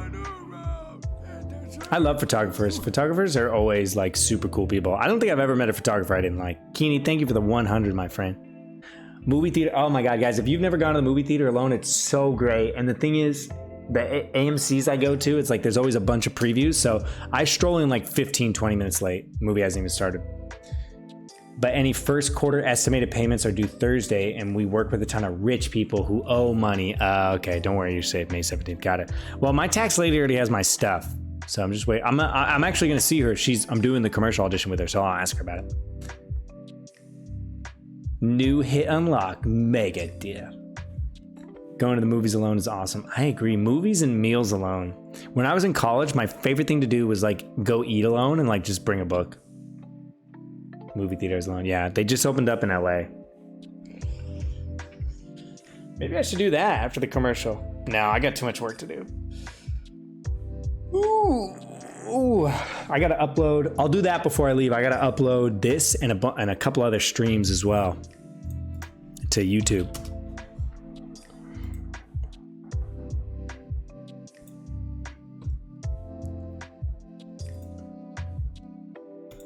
Yeah, guys, definitely subscribe to the YouTube if you don't want to miss any future videos. Podcast. Not sure if they're open in England yet. Yeah, you guys, I think you guys are a little bit stricter than we are. Oh, and the vaccine's opened up in LA now, so I'm going to go get one of those bad boys. Eating alone in public for some reason, nice when people are looking at me. Yeah, I used to feel that way. Now I just chow the F down. I slurp that beautiful meal. Went to a movie yesterday? Hell yeah, what'd you see? Tomorrow though, things open. Getting vaccinated tomorrow? Heck yeah, take it easy. I need to plan it to where I have a chill couple of things. Oh guys, I realize I need to set the schedule for next week, don't I? Schedule for next week. I kind of want to try. I think Friday late vibes worked well, right? I think we liked Friday vibes, right? So should we try a Thursday morning? I'm down to try a Thursday morning if you guys want. Like, I could do like a 10 a.m. my time, so an hour earlier. How would you guys feel about a Thursday morning one? Thursday morning, Friday late night, and then Sunday regular time?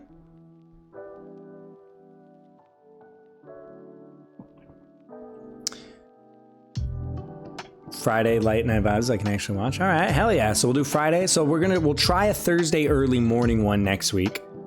And then we'll see but it seems like what we might do is like have a regular 3 p.m. one, either Wednesday or Thursday, a Friday late night vibes, and then regularly scheduled Sunday.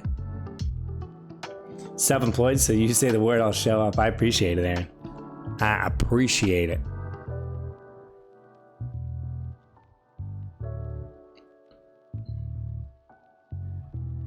Oh, you know, I was in the just chatting category. Was I supposed to be in a different category for a podcast?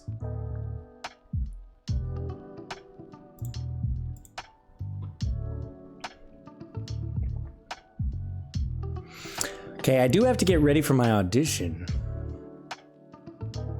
Guys, what if we raid Meg before she's even online? Has such a thing ever been done? Pop in the streams. Thanks, Dolly. I appreciate it. It'd be awkward if without you guys, I would just be a guy sitting in a room alone talking to nobody. Which I do still do. Be working Thursday, but hella drop in when you're still live. Hell yeah. Date on Thursday, so if you stream when I'm at school. Fuck my friends, I'm joining the stream. Oh no, how it works. Yeah, Thursday morning. Well, Thursday morning for me, pal, would still be it'd be 4 p.m. your time.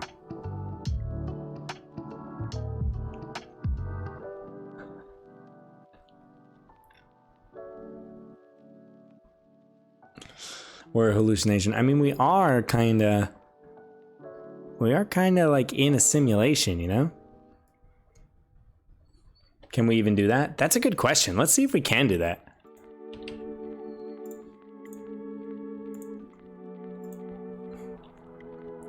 Let's see if it even lets us.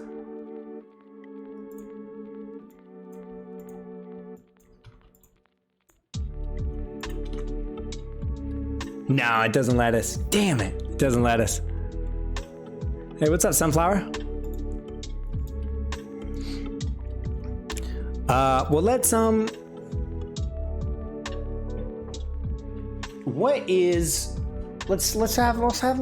a quick little deep chats with us, guys. Let's put the podcast spotlight on y'all.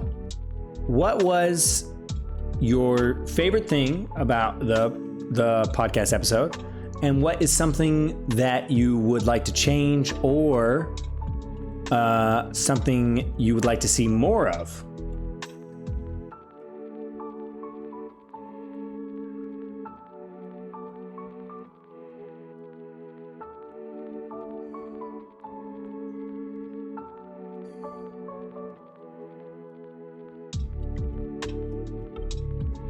Why is he doing that with his eyebrows? Why can't he just...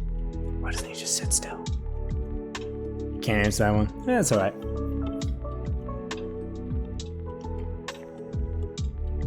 Or people you would like to see me chat with in the future that we haven't already named.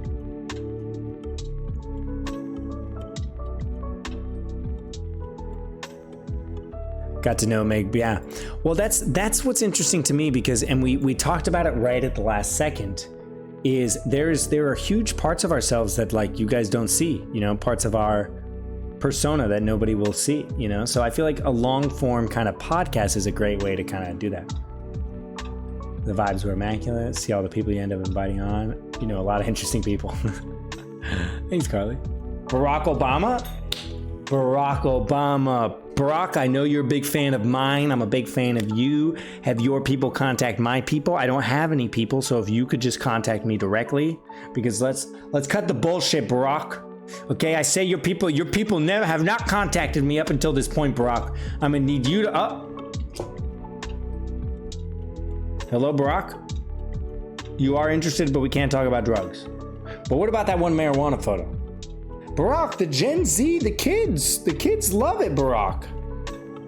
Well, I have to call you you want me to? Okay, former President Barack Obama. Will you come on my podcast, please?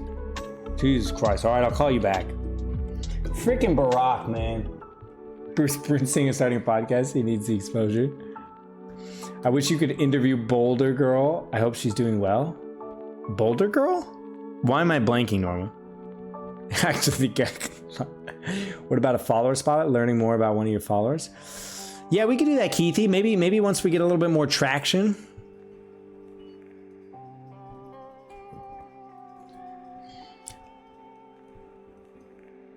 Talking about other TikTok content creators, maybe relatable-ish. Yeah, there's a lot of people we could talk to. Friends from school? Yeah. Well, we'll get Matt in on here, and I got a lot of actor buddies. All right, there she is. She's online, friends.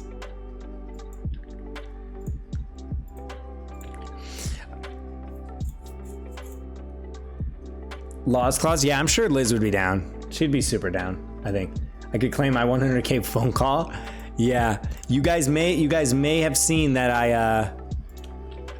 I adjusted the text in that a little bit.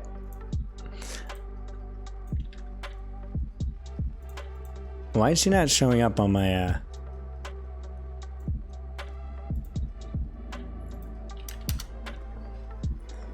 Really like listening to your thoughts and feelings. So easy to forget sometimes the distance between us, so you could share with us through these platforms. Like, I'm a full you. Yeah, thanks, Vic. I really agree. F5 Meg is live. Yes, I saw that.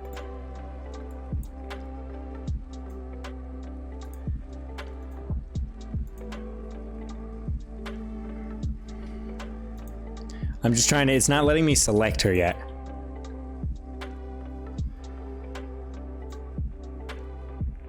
Yeah, it just keeps going back to my channel. Maybe because she's only been live for a minute. We'll give it another minute or two. Zach podcast episode with Goblin. Ooh, yeah, Goblin would be good. Next opportunity. How was the chat with Meg? The chat with Meg was so fun. What did we talk about? Honestly, what didn't we talk about? We talked about life. We talked about love, relationships, boundaries, content creating, acting, anxiety, gender roles, sexuality, fast food, Pokemon, candy. Yeah, we really ran the gamut there, didn't we? Aha! Okay, my beautiful friends. If you don't mind, let's stick around. Let's share some love. Meg spent... How long did Meg spend with us? 11 a.m. and we went to 11:30 and 1:45. Did she spend how long? Almost 3 hours. She spent almost 3 hours. Really? 11:30 and she 11:30 to 1:45. So 1:30, 11, 12, 1. Just over 2 hours. 2 hours and 15 minutes. So that's crazy. So guys, let's copy one of those raid commands. Let's share some love with Meg. She was so gracious with her time. She was open and vulnerable and safe. And she really helped me enjoy my day and helped me feel comfortable. So let's share some love with Meg. And thank you for the good luck wishes. Next stream is going to be Thursday morning. I will post it in Discord. Thursday morning.